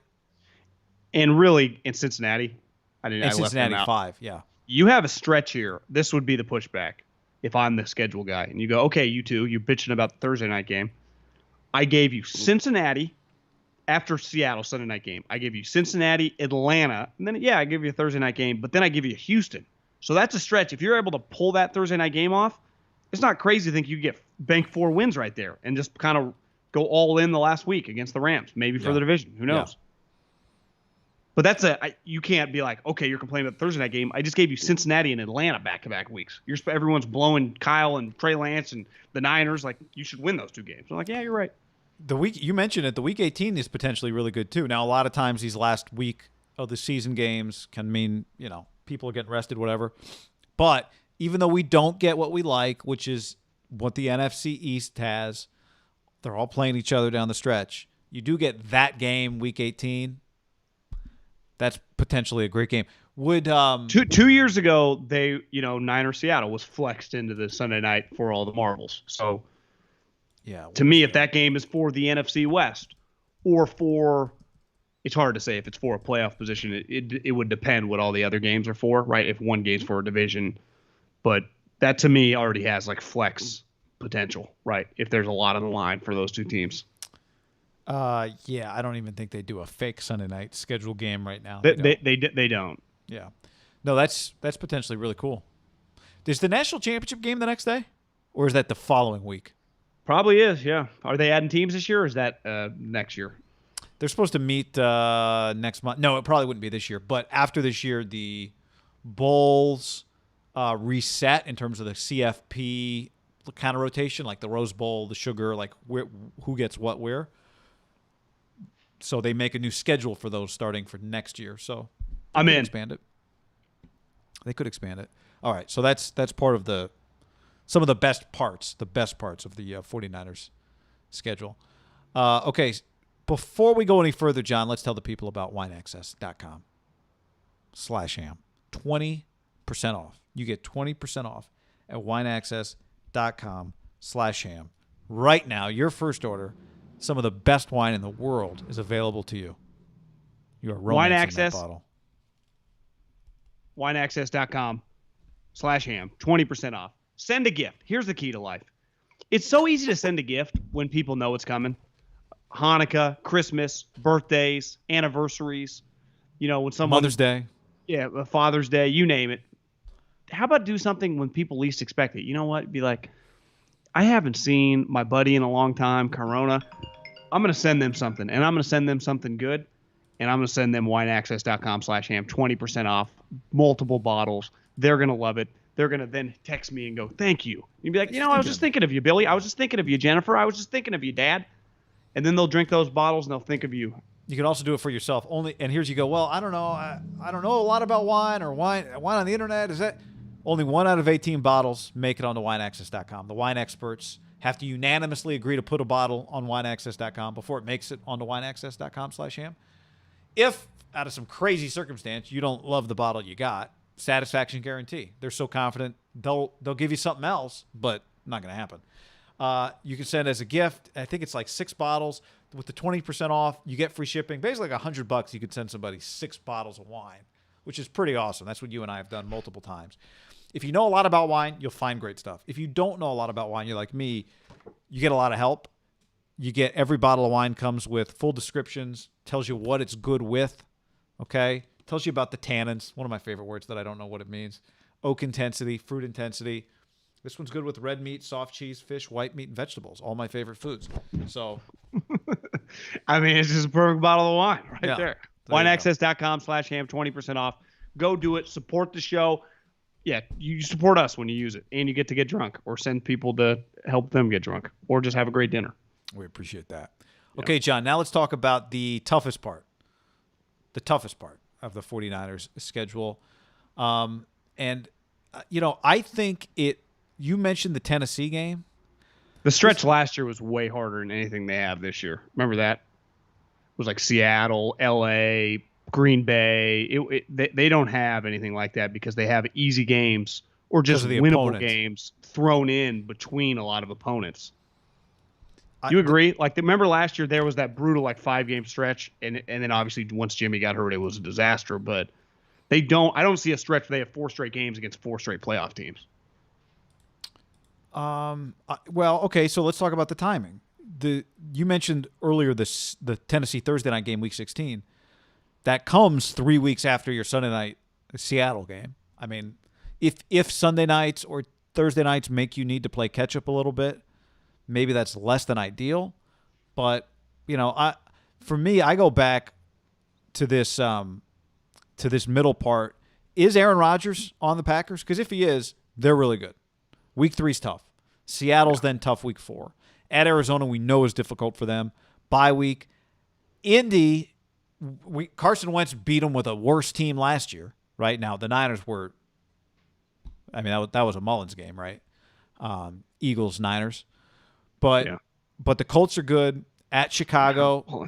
October 31. I mean, it could be colder, but it could be warmer. October 31st against the Bears, Cardinals again, Rams again. So that to me, in some ways, I think you referenced Week 3 to Week 10 as being the best stretch, like in terms of entertainment. That's pretty tough, though, too. Well, then you could say, like, their toughest 3-game stretch, if Rodgers stays, I mean, Green Bay, Seattle, Arizona, 3 straight games. I mean, Green Bay was, up until Brady beat them, I think most people were picking them to win the Super Bowl last year. So if he stays, the Green Bay's loaded. They're much better than the team the Niners kicked their ass 2 years ago. Seattle, I mean, every time they play, they could play in Antarctica or Alaska or China, and that game's hard, right? So that Green Bay, Seattle back-to-back, that's just, you just look at all the teams the Niners play, all 17 games, that's as tough of a back-to-back games they have all season. Assuming Rodgers stays, right? Rodgers, Seattle. Seattle won the division last year. So that's just boom, boom. And then Arizona, we just know they play the Niners really well. Even the Super Bowl year when they swept them, both those 2 games were tight, right? Tight. That's just a tough 3-game stretch. Looking back, it's why you win those first 2 games. If somehow you're able to go 2-1 in those, you're all of a sudden 4-1. You've banked some pretty good wins, right? You've either beat Arizona, Seattle, or Green Bay. 2 of those 3 games, you're in pretty good shape going into the bye. And also, I think there's a little stretch here where week 10 to 13, where the Rams Monday Night Football, that's a big boy game. I mean, that's probably one of the better, if we just look at the Monday night schedule, one of the better games on the docket. And Niners-Rams has been good since Shanahan's first year when the Niners were bad. Then you go short week to Urban and Trevor. Now, that's the Niners, I would imagine, they're a 7-point favorite in that game. But still, that's a long travel. That's a 10 a.m. kickoff. Then you come back Minnesota, who I believe is going to be a competitive playoff level team this year. And then Seattle. Like, that's just the Rams, just long travel Jacksonville, mini Seattle. Like, that's not, you're not sleepwalking there. No, right. There are not huge stretches. Like, do you agree Minnesota? I bet most Niner fans look at the schedule, just win. That game's probably a little harder than I think people are just assuming. Last year's stretch, as it turned out, Miami was good. Last year's stretch was Week 5. Miami, Chargers, Patriots, Seahawks, Packers, Saints. That was their stretch that you were talking about earlier. And they came out of that, they hit the bye, and then they played the Rams and the Bills. Got ugly. So they don't have that here. You're right. The tough stretches are like mini stretches. Green Bay, Seattle, Arizona, Indy, Chicago, Arizona, the Rams, Minnesota, Seattle, right? The fact that Tennessee's on a Thursday night, week 16. Are you viewing Minnesota as a playoff team? Yes. Like I haven't done the let's see, where do they fit in? How many wins? But I just view them as a playoff team. Like an 8 to 10 win type team, right? What? Give me a reason not to. I know. I'm with you. Why it's nice to see it. So, the one thing that's got to be nice, you just kind of look down every time you look at the schedule if you're Kyle, and you just see like, oh, Jacksonville, a Cincy, a Houston. Like, it just makes you breathe a little deeper. I didn't feel like that was really last year. No. After the New York stretch, remember we talked about those 2 New York games. Like the way we'll kind of talk about Detroit, Philly, you have to win against the Jets and the Giants last year, and that's why the Arizona game kind of hurt. So it's like, well, all right, you're gonna have to win at Arizona at the end of the year, which they did. Ultimately, they did, but we knew it was going into that stretch. And at the time, we probably thought we don't include Philly in that whole discussion. Last year's Philadelphia game with Miami, LA, like all those other teams I mentioned a second ago, but they beat them. So Philly beat the Niners. Yeah. Yeah. Fulgham down the sideline. Mullins threw 2 of the worst picks we've ever seen. Listen, it sounds crazy, and most, level-headed people will say you can't say this. I feel pretty confident saying this. Like, you have to win. And we talked about this earlier today. If you want to check out the YouTube channel, we put a video up. Like, you got it. You just have Detroit. That's a must-win game. Like, the Niners cannot. Like, you got to win that game. Like, you just new coach, Jared Goff. Like, that's a game that you just win as the Niners. Now, like we said, week 1 games. I think you mentioned this. It's true. They're already just as of right now, and obviously injuries with quarterbacks and trading people, shit changes. But they have the biggest point spread in week 1. Like, I don't 7.5 right now. Yeah, like if you win that game, 20-14. Like I don't need style points week 1. Just win the game. You got to win that game. You can't lose to the Detroit Lions, Jared Goff, and Dan Campbell. Like, that would be, you talk about overreaction Sunday night, Monday, that would be like, whoa. At least when you lost to the Cardinals this year, week 1, I think we all respected the Cardinals' talent and Kyler, and it was just already clear, like, that was going to, we even said going in, it's going to be hard. And then Jimmy played shitty. Like, Jimmy should be able to play shitty, and you beat Detroit. You just cannot lose the Lions. Well, I think because more than likely they could be an 11-12 win team. And like they could drop some random game to like the Jags, Atlanta, because we've always talked about. You can be drafting in the top 5 and be a 4-win team. Most of your 4 wins like just don't always come against other shitty teams. You might have like a win against a 10-12 win team, right? The Jets picked 2nd this year. They beat the Rams, right? So like it wouldn't shock me if one of these bad teams beat the Niners, but that can happen as long as you start wiping out the good teams and you beat most of the shitty teams, right? 2019 for the Niners is a great example of what you're talking about, right? They were the 1 seed in the NFC because they were 8-0 to start the season. They banked a bunch of early wins. Yeah. Right? And remember the discussion, like Nashville was like, they haven't beaten anybody. It's like, they're 8-0, so whatever. Like, it doesn't matter. They were 8-0, and they were winning the games they should be winning. And what'd they do? They went 5-3. They went 13-3, and they got the 1 seed. Exactly. Then they started playing Seattle, and it was like, and they were in the Rams and their division. It was like, okay. They swept Arizona that year too. But yeah. So this year we don't look at the schedule and go 8-0, but you go. You start 2-0. Yeah. You start 2-0. Can't be losing to Sirianni. You can't be losing to Sirianni. You can't be losing to Dan Campbell. But again, I said this earlier. Week 1. Would you want to start at home? Sure. I don't think it's better than what they got week 1. And I hate saying it, but I'll say it again. Goff they've had a ton of success against him. They like to play Jared Goff. D'Amico Ryans can go back to the file folder and just pull out the game plans, all of them, from the Rams games. They work. It works against him. Well, he was on the staff in the meetings. Like, he knows, right? Yeah. But, I mean, now he's in Salah's old office. Hopefully Salah left some files behind.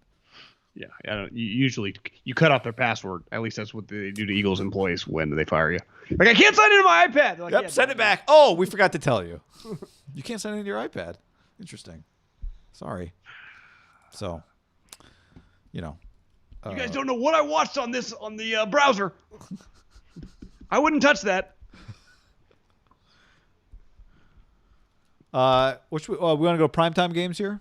Yeah. On the Niners schedule? 5 primetime games are sweet. 5 primetime games, John. 5 primetime games. Here they are. NBC Packers week 3. NBC Sunday Night Football Colts week 7. Monday Night Football Rams week 10.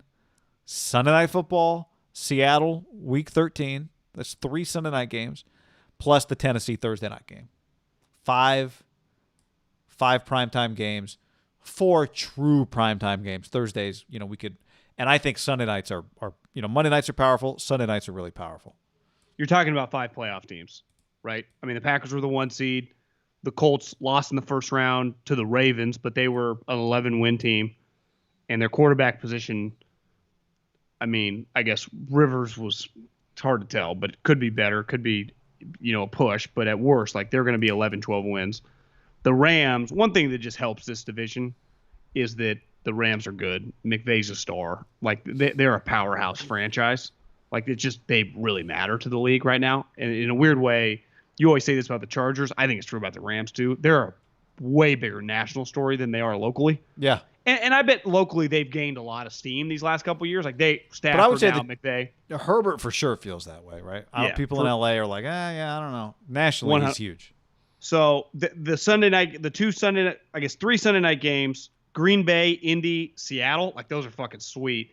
And then the Monday night game against the Rams, like that's pretty badass. And the Thursday night game, like I'm complaining about the distance, but Tennessee guy, back-to-back years in the playoffs, like they've pretty well established as, they'd be like, John, you're blowing Indy. We won the division last year. Right. Right? Yeah, I mean and I think just from a pure entertainment standpoint, if you said, okay, let's look at this from the perspective of just the NFL product, Tennessee Niners is, in a good way, a weird game. Yeah. Like, it's a great, weird, the Niners are playing the Titans. The same way I love watching, the same reason they Photoshop guys in new uniforms immediately, because it's fun to see what something different looks like. That's the Niners and the Titans on the field together. Like, you just don't get that a lot. When was the last time they played?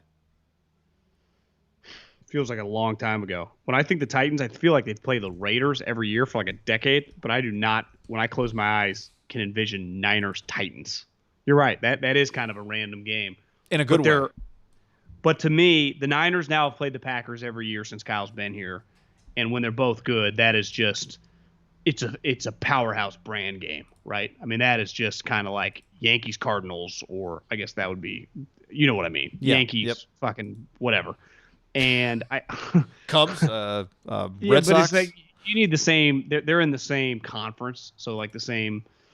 It'd be like Yankees, Astros. I mean, it's just a massive game.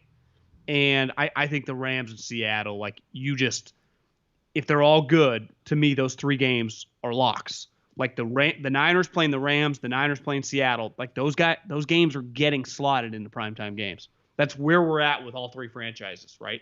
The Niners versus both of them, you're putting them on. Because ultimately, the Niners, if they are good, are the biggest draw of the three, ratings-wise, and you just can't lose with the other ones. And the great part about the NFC West, I remember last year watching Cardinals. It was the DK game when he hawked Budda Baker.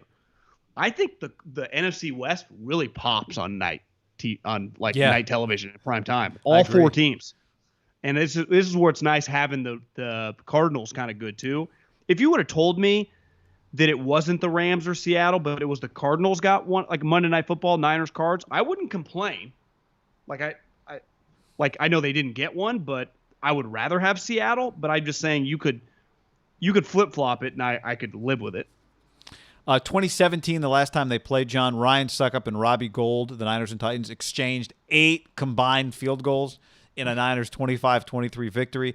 Jimmy Garoppolo threw for 381 yards, 43 attempts. It was the big Delaney Walker returns to San Francisco game. Everyone remembers that. DeMarco Murray, Carlos Hyde. Not really a great game, but Jimmy got paid. So DeForest Buckner had 9 tackles. There you go. That's the last time they played. These are not Mike Mularkey's Titans. I don't remember that. You're saying DeMarco Murray was on the Titans? DeMarco I don't Murray. Even remember that. Yeah. Is he still on the staff? I don't know. But he's the Oklahoma running back coach. Oklahoma, that's right. Went to Oklahoma. Thank you. He was on Arizona staff for a second with Kevin Sumlin. But yeah, it's a great game. And again, well, I guess you don't do Sunday nights on week 18, right? We don't have a Sunday night week 18 game. We just don't know it yet. So it is conceivable that one team gets flexed out there. Yeah, if it works out that way, if one it works team out. gets it. Okay. Yeah. I mean, last year they didn't really have one, and that was the Eagle game when they put Sudfeld and everyone freaked. Remember? They put Sudfeld in the game, and people lost their mind. And there's really nothing, once you can start flexing games week 11, there's probably not a game for them to get flexed into, right, on Sunday night? Yeah. Is the max primetime game, did it change, or is it 5, or is it 6? It's 5, but I do think it change with week 18? Week 18 gets thrown out the window. Like you have to flex someone, right? If the game's worthy of it. I don't think they care. Yeah, I don't think we're missing anything in terms of is there anything else that would have been a better primetime game than the games we got? To me, my favorite game on this schedule is Colts Niners Sunday Night Football, Week 7. If you said right now, if you told them here's a question for you on primetime games. If you told the NFL right now, Trey Lance and Justin Fields will both be starting by Week 18, would they have put that game on Halloween and Thursday in Sunday Night Football or whatever primetime somehow, some way? Like, would Fields Lance be better than any of these other games they got in primetime? But I think we undersell what like Fox in the afternoon with Buck and Aikman, like that they value that. So it's like if you tell me that, it would not be inconceivable that Aikman and Buck are on that call. If the games matter, it's a 10 a.m. game right now. Yeah, I mean, could move it.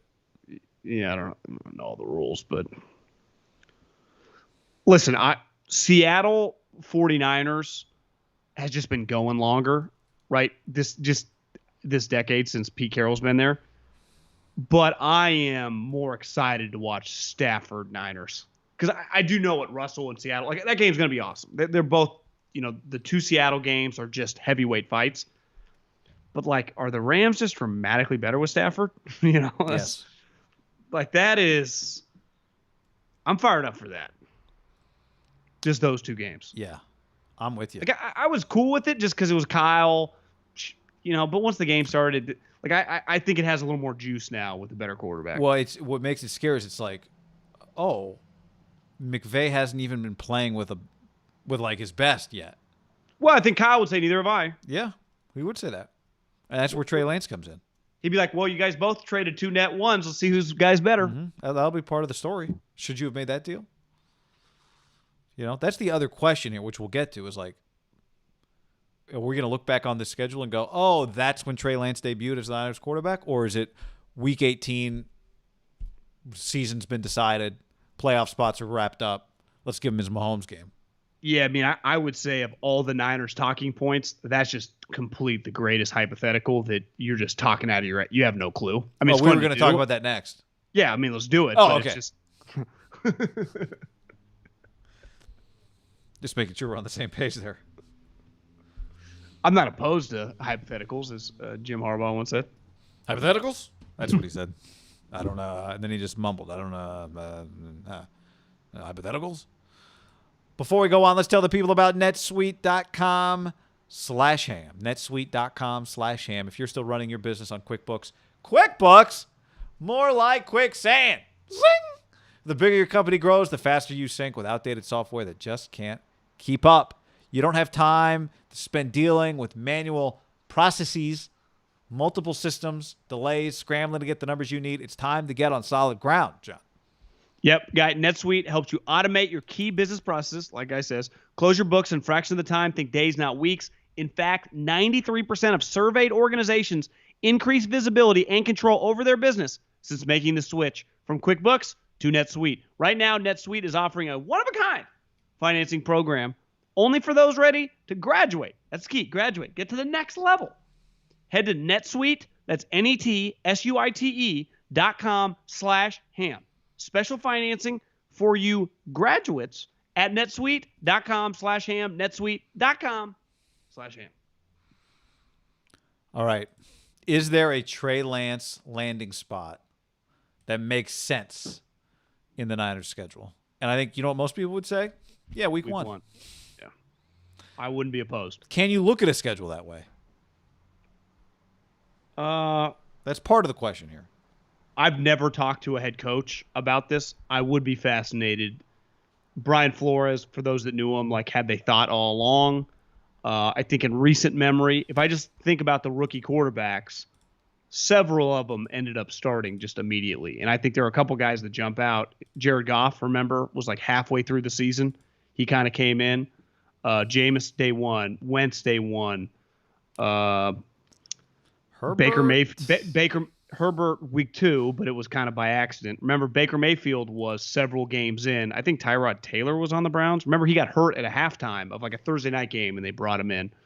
Josh Allen, I think they took a couple games to get in. Lamar, if I remember correctly on Lamar, he came in mid-season.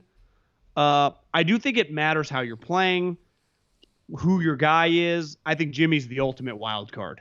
Like, Jimmy could be good. Jimmy could be really shitty. Like Jimmy just could be bad in Detroit and Philly, right? That's another wild card. Like, what if Jimmy's just not good? Like, if they just go in with the plan, like, listen, we're going to slow play it.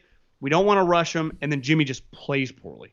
Because they are a loss away in one of those first 2 games from the conversation getting very, very loud. Like, what are you guys doing? Yeah, no one wants to watch Jimmy. It's not just a law. It's what does he look like? Remember last year? It was pretty clear pretty early against the Cardinals. He didn't look right.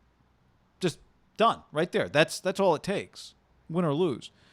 Miami last year I thought was easy to peg because Fitz clearly, is not long-term guy. Even like not that Jimmy necessarily is right now, but even Jimmy has. There are just more ways it could go with him than with Fitzpatrick in terms of trade value, in terms of could he come back another year? Like there's just more options there. They had clearly a bye week 7, and I remember talking about it like several weeks before week 7. That's the spot for Tua, and that's what they did. They brought Tua in after their bye week 7. But the other part of that was they had lost their first 2 games. They beat Jacksonville. They lose to Seattle. Remember, that conversation started around then. They were 1-3. And the other element with Tua was not physically 100% necessarily, right, when the season started. He was coming off hip surgery. And so it might have been that fully healthy Tua, maybe they would have started him week 1 if they could have. I don't know. That situation was different. But again, their expectations were different. Like the fact that they turned into a 10-16 was not the way we were looking at them week 6 when we were talking about what are they going to do with Tua. And they were 3-3. Like if the Niners are 3-3, you just told me right now the Niners are 3-3. Are we talking about? I don't love Indy though to make your first ever NFL start. No, it's fine. I'm not saying that's where he would start. I'm just saying if the Niners are 3-3, then I guess Indy would be their 6th game. But I hear what you're saying. Indy, you're just using a record. Yeah, I'm just saying if they're 3-3, which is what Miami was. Are we talking about the possibility of Trey Lance? I think we are. I think at 3-3, we're talking now. It's not. It may not be. They got to go to him because maybe they're 3-3 and Jimmy's look good and some other weird stuff has happened. But if you're 3-3, then there's a chance we're talking about Trey Lance at that point in time. If you're 4-2, probably not. If you're 5-1, probably not. If you're 2-4, hell yeah. Yeah, it definitely depends on Jimmy and listen. And depends on Trey. This year, like you get a year, you only get 4 years on his rookie contract. That fifth year option is very, very expensive. So the moment that you pick that up and ever get there, if you haven't extended him yet, like you have 4 years in the window to play him. So the moment he sits out year 1, like the Chiefs paid Mahomes after 2 seasons on the field. It was his 3rd year, but 2 seasons on the field. That's where I do think if like they end up paying Josh Allen this season, and I always hate doing the conversation. We're already talking about paying the guy. But the most valuable part about having the rookie quarterback is his contract for 3 or 4 years. And the faster you play, the better it is for that guy to improve, the better it is to take advantage of it, the better it is. If he doesn't really play all season, then when this happens a year from now, we're guessing win-loss. I don't even know how good the guy is yet, right? It is an unknown. So it's like, I'd say minimum, I'd like to get him 5 or 6 games this year. I need to get Trey Lance starts. Ideally, I'm not doing the Mahomes thing. I want to see Trey Lance play, improve. You have some easy landing spots, Jacksonville, Cincinnati, Atlanta. Obviously, it depends on your record, and there are a lot of different variables here, but I do not think it would be a positive. While it might be in the immediate that the team would be good, but big picture, you fucking rolled the dice and put all your chips in the middle table for this kid. So if he doesn't play a season and you go, even if your season goes 12-5 and you win a playoff game, you get knocked out in the second round, it's awesome. But like Jimmy's done. Like this is Jimmy's last season, whether he makes it through week 5 or whether he plays the entire season to the playoffs. Jimmy will not be on the team next year. I don't give a shit what Jed said. 0 chance. And he shouldn't be. That would be moronic, idiotic. So it's like, which I understand, and I wouldn't blame them. You're just trying to win games. But I'm just saying, big picture, it would then be pretty risky next season, right? Like there would just be unknown. He hadn't played. So you're going to have some growing pains. Like he's a second-year player, but if he has no real reps, beside maybe some blowout games, it's a fluid situation. It's impossible. When I said like hypotheticals, you really don't know, right? You kind of know it when you see it. Kyle said that. right? You and I talked about that. He even guys will know it when we see it. I agree.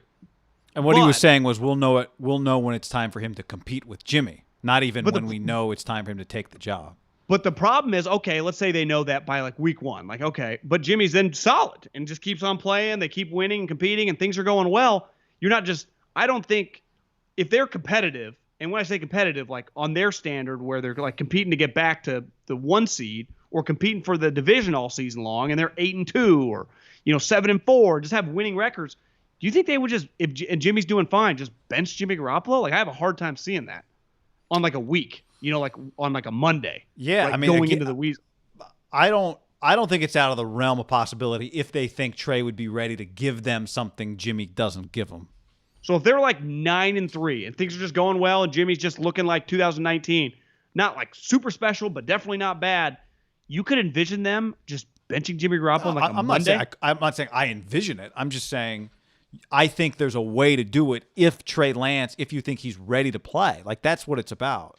I'm not saying you envision it. I'm just saying, could you foresee a scenario? I think you could justify. That would be Let pretty shocking, I think. Yeah, I think you could justify. Now, again, are you 9-3 and you look like you could win the Super Bowl? Because if that's the case, then you don't do it.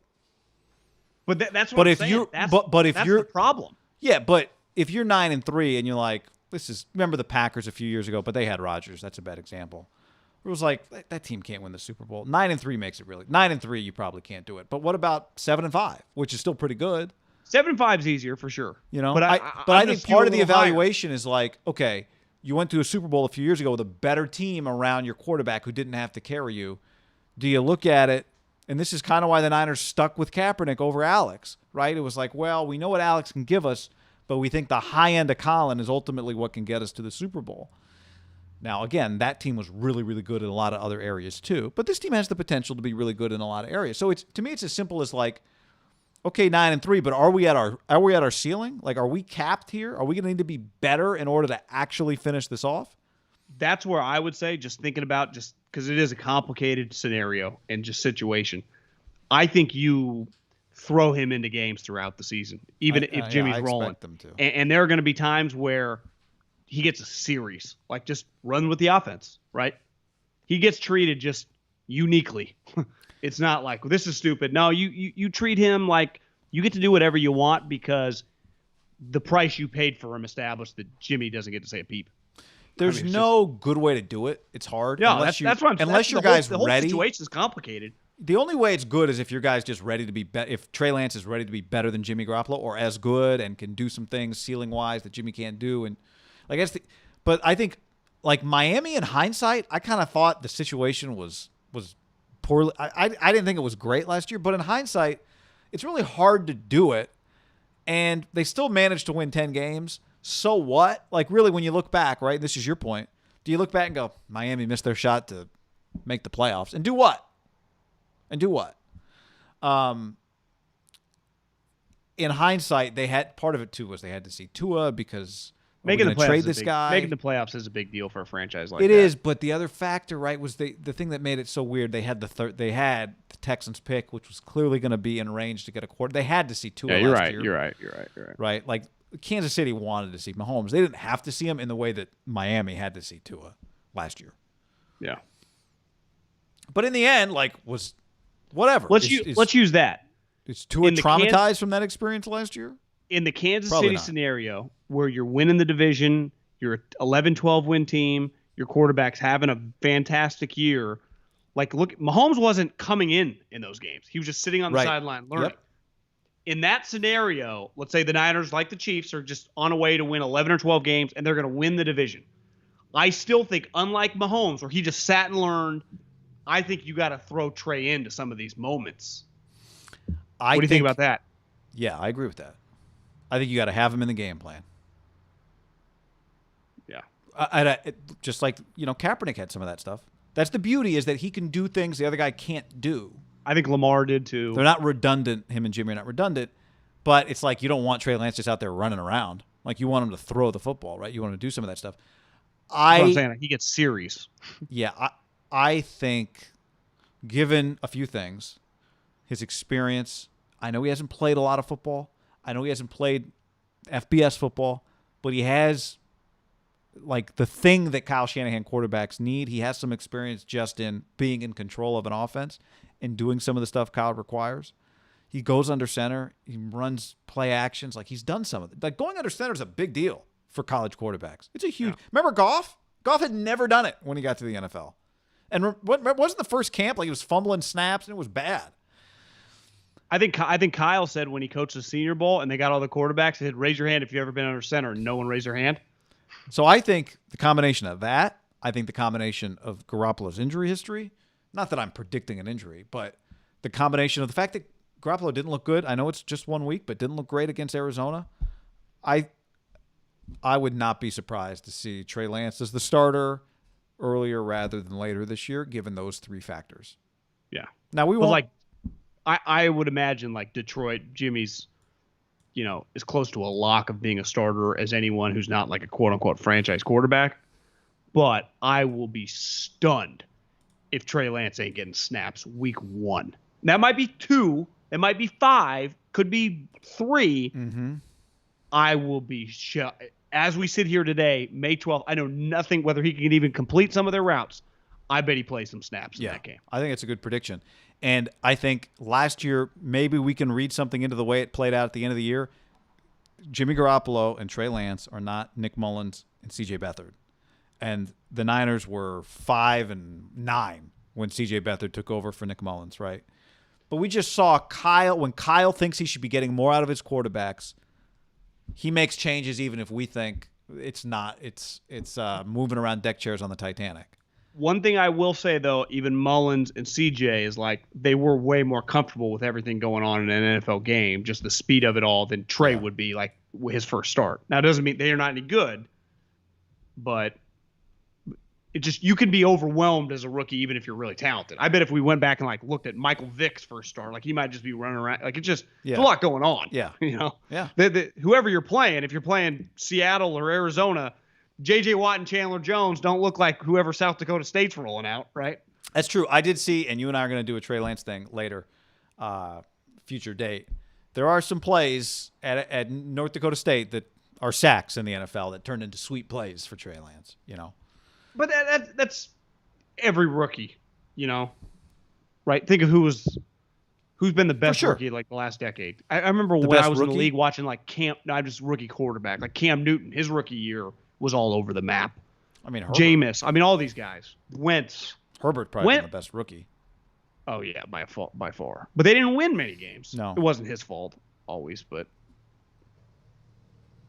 to me, what they can't remember Wentz's rookie year, and when like you and me were bullish when there was like a decent amount of negativity, it was clear his traits were like, wow, this guy's really good. Mm-hmm. But they weren't winning and losing. I think they went 7-9 that year. But I bet if you watched them, the 7-9 felt probably more like a 5-win team because they were kind of down, like on the whole situation. But it was clear like this is going to translate if they can just figure it out. That's where the Niners don't really have time to go like this is going to translate because they need him to function. But he might need some time. It's a very complicated situation. Because like the Jets, like they're just going to throw Zach Wilson out there. He's going to make a ton of mistakes. It won't even matter, right? But I bet in 2 years, if Zach Wilson's good, it'd be like that rookie year when I just got to learn. Peyton Manning reached out week 7 when I had 20 picks. He said, "Listen, Zach, it's going to be okay." And he'll be like, I started stacking all these thoughts, and it helped me to this. Josh Allen, Trey will be like, "Yeah, just sat on the sideline," or I got my 5 snaps a game. It is a different animal. But 5 snaps can turn into 10 snaps pretty quick. True. So that's Jimmy's worst nightmare. He gets a little taste, and he just like, whoa. Yeah, well. Which is a good thing for Kyle, because he gave 2 net first rounders. I wish my worst nightmare was hanging out making $20 million. Yeah. Okay, John, let's dive into the Raiders' schedule and kind of react to that. Raiders' schedule up next. And here we go. Oop, that's the Niners' schedule. Hold on. I just grabbed this.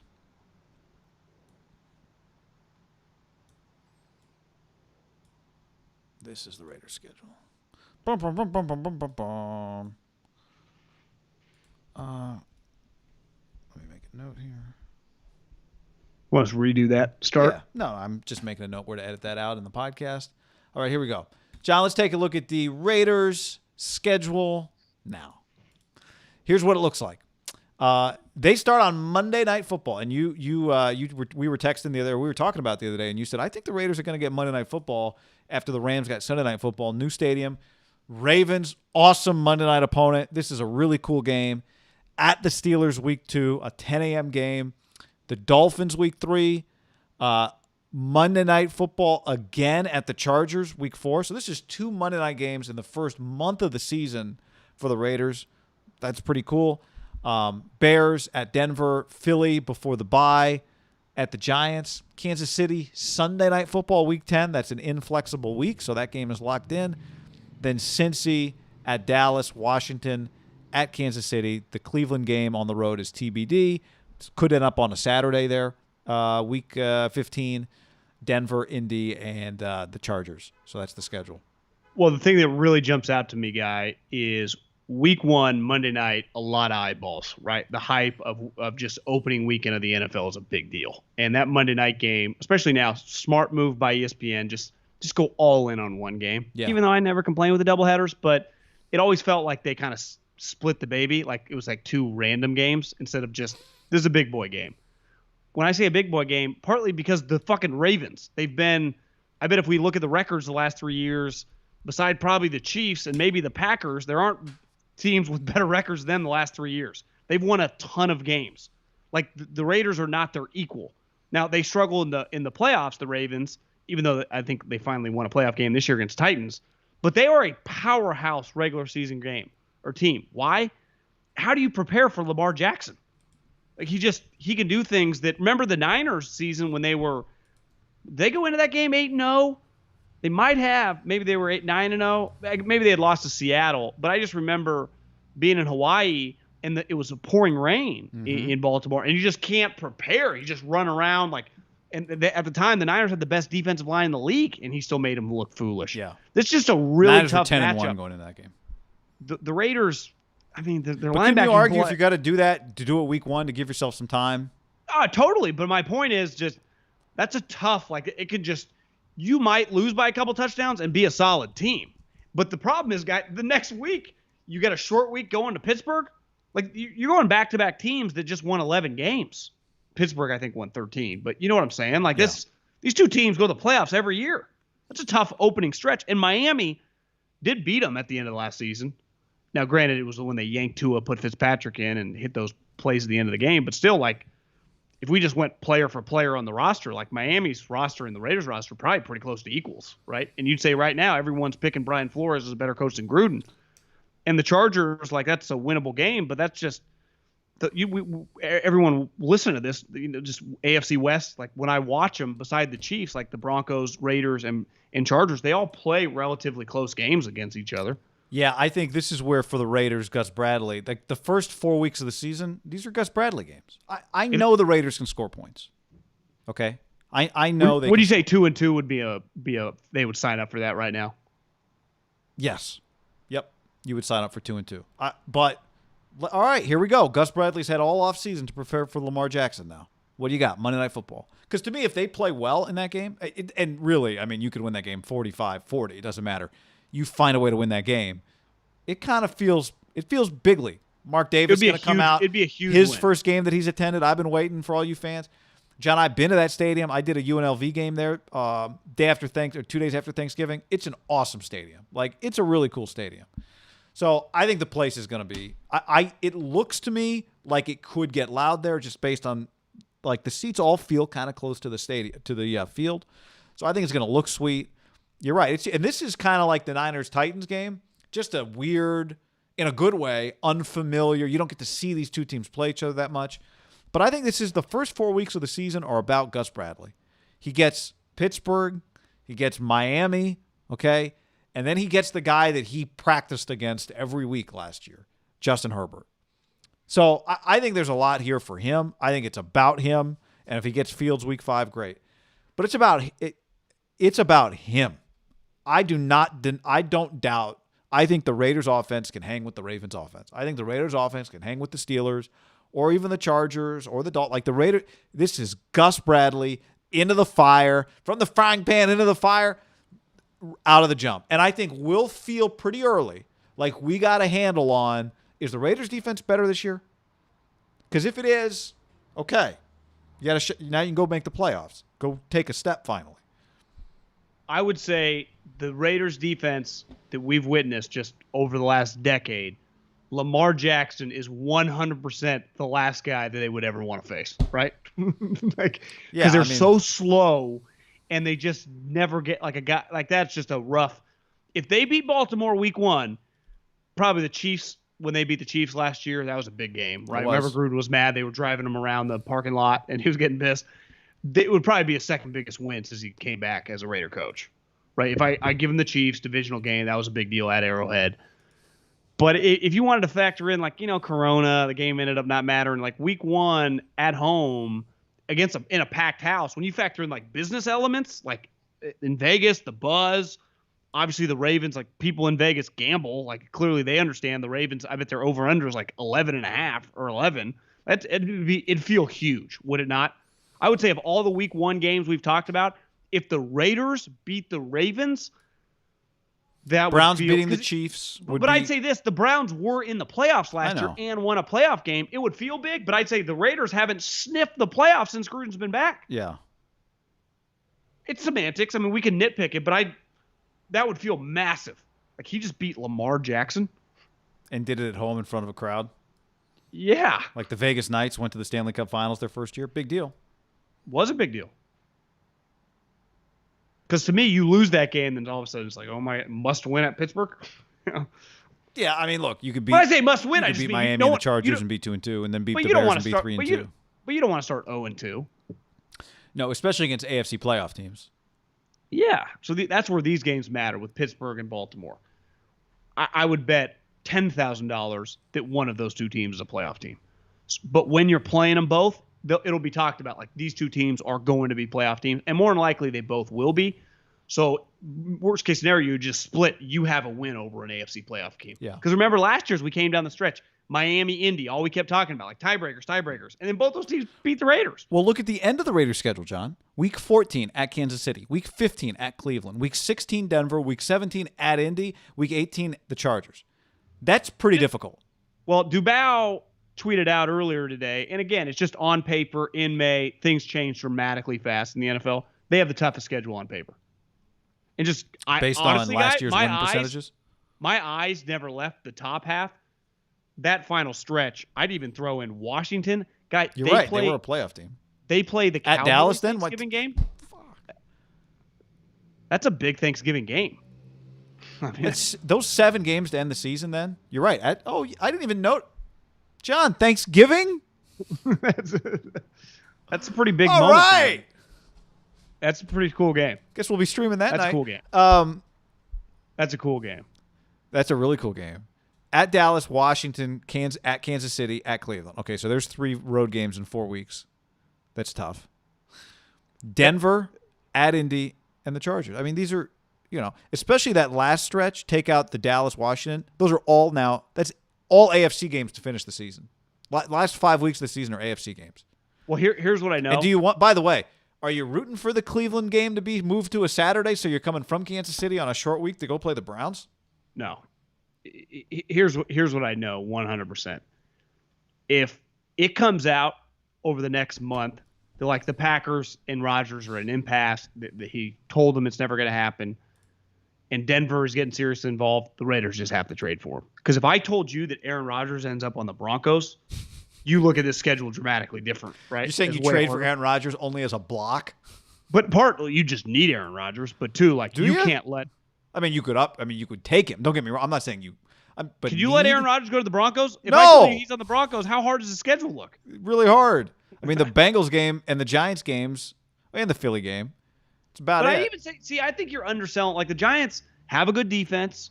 They've been physical. Now it's coming off a bye. It's a road game in November. Could be really cold. It's in New York. But dangerous turf, right? Yeah. That's an interesting little stretch right there. Giants, Chiefs, Bengals. Like you got to probably win 2 or 3 of those because assuming you're going to lose the Chiefs. Giants, Chiefs, Bengals. One thing NBC's kind of realized, Chiefs Raiders kind of alive again.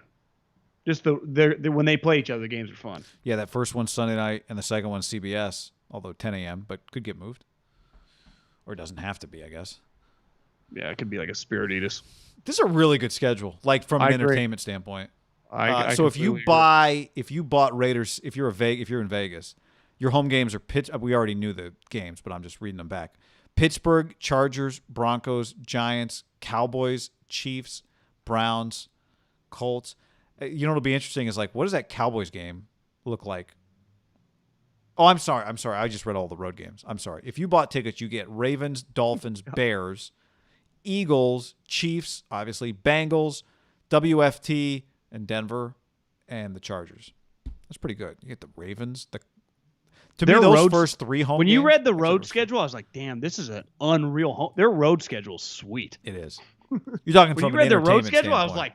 like, the first thing I thought of, like, how many of these fans, what will be That's what I was interesting thinking. is for Denver and Kansas City. Both of them have massive fan bases. That's a pretty cool game if you're those two fans. Like, do you try to go to Vegas? Which fans will be the least responsible in Vegas? Cincinnati Bengals fans? Are they the ones that... they're irrelevant. No. But I'm saying Bengals fans, are they the ones that will get, like, the attendance to barf ratio with Bengals fans could be really high, or are they just old school drinkers not going to be phased?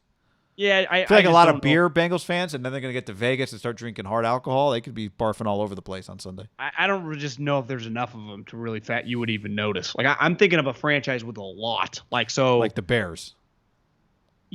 I mean, don't you think there's a decent amount of Bears fans that live on the West Coast? They're like, you want to go to Vegas this weekend? Watch the Bears game? Yeah. Wouldn't you? Like, if me and you were from Chicago, and instead of being podcasters, we ran an insurance company in the Bay Area, and we were diehard Bears fans. We called it George Blanda Insurance. Actually, I think Blanda might have had an insurance company. Wouldn't we go to that game? I mean, just go to the Vegas for the weekend. It'd be an easy one. That's where I do think they're going to get a lot of. We have not mentioned this because it's not really the time. It's going to be fascinating to watch the crowd, right? Because be Vegas people. It's going to be a lot of just fly-ins. Yeah, do they have a good home field advantage is what you're saying? Because I do think there's going to be a lot of road team fans because it's a destination city to, like, just take a couple days to go get wasted and have a good time, right? Hell, even like take your wife and your kids, just go hang out. There's a lot of stuff to do in Vegas. Well, if you're a Chiefs fan, it's November, it's cold. You're like, let me go to Vegas. I know it's the Raiders. I play them twice a year, but yeah, let's go do that. I think the Chiefs and Denver Broncos are going to have a decent turnout against them. Do Chargers fans go, or are they like, I can go to LA? I don't. To I me, don't Raiders fans going to LA is a bigger deal in terms of taking away somebody's home field advantage. Well, I don't even think they have to go to LA. They just live there, right? Oh yeah, with that and the Chargers tickets available. So, For shizzle. It's a good schedule. You mentioned Chappelle earlier today. He's been on my mind. Oh yeah. I kind of want to just. I guess it's hard when you're in the podcast business. Like, I just want to go to a road game somewhere random. It's like, well, then you got to travel, and it's just these are just consume everything from your house. You got the best setup, Keep a good tab on it. Okay. Any other things? Other things that stand out, like we mentioned it earlier. The Fields game potentially. When does Justin Fields play? Does he play right away?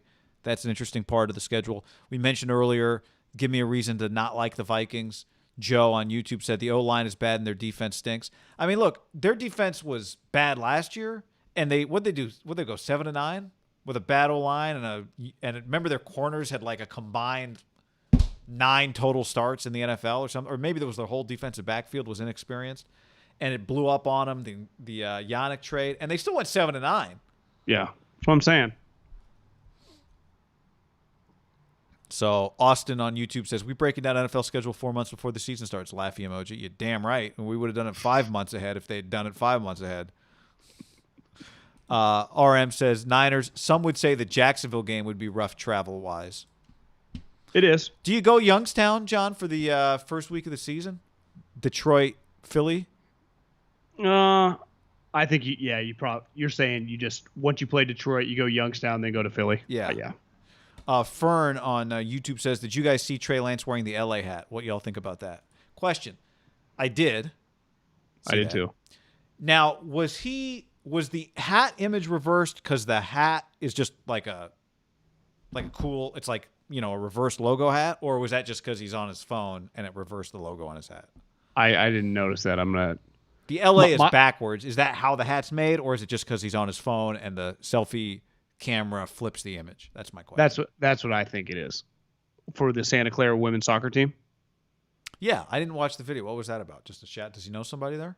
I think it's reversed because he has a fitted hat on and he's the phone's looking. But it was the hat's black or like navy blue? Yeah, I mean they have that. I've seen them wear that uni, a darker uni, right? No, the Dodgers don't have a dark hat. I'm just saying, like, to me, there's a difference between him wearing a black hat. Was it like a black? Is it black? Yeah, it's kind of gray. It's kind of like charcoal gray. Yeah, like that's different than wearing just the Dodger blue hat, which he could wear too, and I wouldn't care. But wait, here's my thing: he ain't fucking from the Bay Area. You don't. Steph Curry's a diehard Panther fan. This notion, again, all social media driven. He can wear whatever hat he wants. Of course he can wear. No, I know. Yeah, it doesn't bother me at all. I hate Gabe Kapler, and they're incredible this year. They just won't stop winning. I know. Turns out Farhan knows what he's doing, John. Yeah, he's good. He is good. Farhan knows what he's doing. Other schedule notes, and I think we'll get as time goes on. Don't make the mistake of thinking this is the last time we'll talk about the schedules. But a couple other things. We hit on the primetime Browns games. We hit in the video about the Brady Patriots stuff. The Tua Mac Jones game, that could be a big one. If it's Mac Jones, that's their conversation to have. I don't know. I don't know how much. What do you think about how much Mac Jones we're going to see right now? Do you have any feel for that? Well, if you look at it, the last guy in the world, even before Kyle, to ever just put a guy out there until he kind of proves knowledge, understanding, practice is going to be Bill. Like he doesn't care that he drafted him 15th. Clearly, Belichick respects Cam, right? He just respects his work ethic, just kind of what he brings to the table. Hell, I mean, just re-signing him based off that season shows actually his respect level is probably even higher than I'm hyping up. Probably going to be a little more difficult than McCorkle. Now, where it could happen, if Cam's just bad in a game, I could just see him bringing in Mac in like the second half. And if Mac starts rolling. But I just doubt that Mac is a lock week one. And then Cam starter. starts the next week. Yeah, I could just see him toying. Like, he's just trying to win every individual week. So if he thinks Mac's ready that week, he'll start him. If he's not, he'll bring him in. He'll just be open-minded. But Mac, I would imagine reports when the minicamp happens, mandatory with all the vets, Mac's running with the threes. It goes Cam, Stidham, Mac. Yeah. Just as this is how we fucking do it here. Mm-hmm. And Max Saban, I mean, Mac's like, you notice I used to be a 3 behind Jalen and Tua, and then I won the national championship. I was talking to, I was talking to the other day was Tom Luganbill, who I love. And he was telling me, he's like, Mac, because I was like, what do you think of Fields? We're just talking. He's like, well, Mac was supposed to go to Kentucky. He's like, I know for a fact when Alabama signed him, they needed an arm. It wasn't even like we need another quarterback for our football. They needed an arm. Nobody in a million years thought that guy was going to end up starting games for them when they signed him. Kentucky, John. That's where Mac Jones was headed. Now he's the 15th pick and going to play for Bill Belichick. Now, in fairness, Kentucky's had a pretty good run under Stoops. But if he had played at Kentucky, he wouldn't have been the 15th pick. What number do you think he goes? 215? It's a good question. Like if he puts together a pretty good year, he probably goes top, maybe 4th round. But see, that was the argument back to Kyle taking him at 3. Put him in a different. Everyone kept saying Iowa. Just put him in Kentucky's uniform. Put him at another SEC school. Iowa. It's always unfair but like C.J. Beathard, 3rd round. Austin on YouTube says, I thought Mac was supposed to be NFL ready. Yeah, exactly. Oh, maybe he does start. You got to be NFL ready. Was it a Dodger hat or just a Los Angeles hat? Same thing. Yeah. Steven says, if the Raiders go 4-13 or 5-12, you think Gruden could get fired? No. Do you think he can get fired? 4-12? No. You don't. But back to you do not need to adopt the local teams. No, but no one. I don't think anyone's actually mad. No one's. It's just a funny thing. Yeah. No, I know. They were mad when Colin wore what do you wear? A Dolphins hat? Yeah. Something like that. That was a little different. I think he was a starting quarterback at the time. Yeah, that's different. But he was living in Miami. Does like Clay drink for free because he puts on an A's hat? No. Yeah. So come on.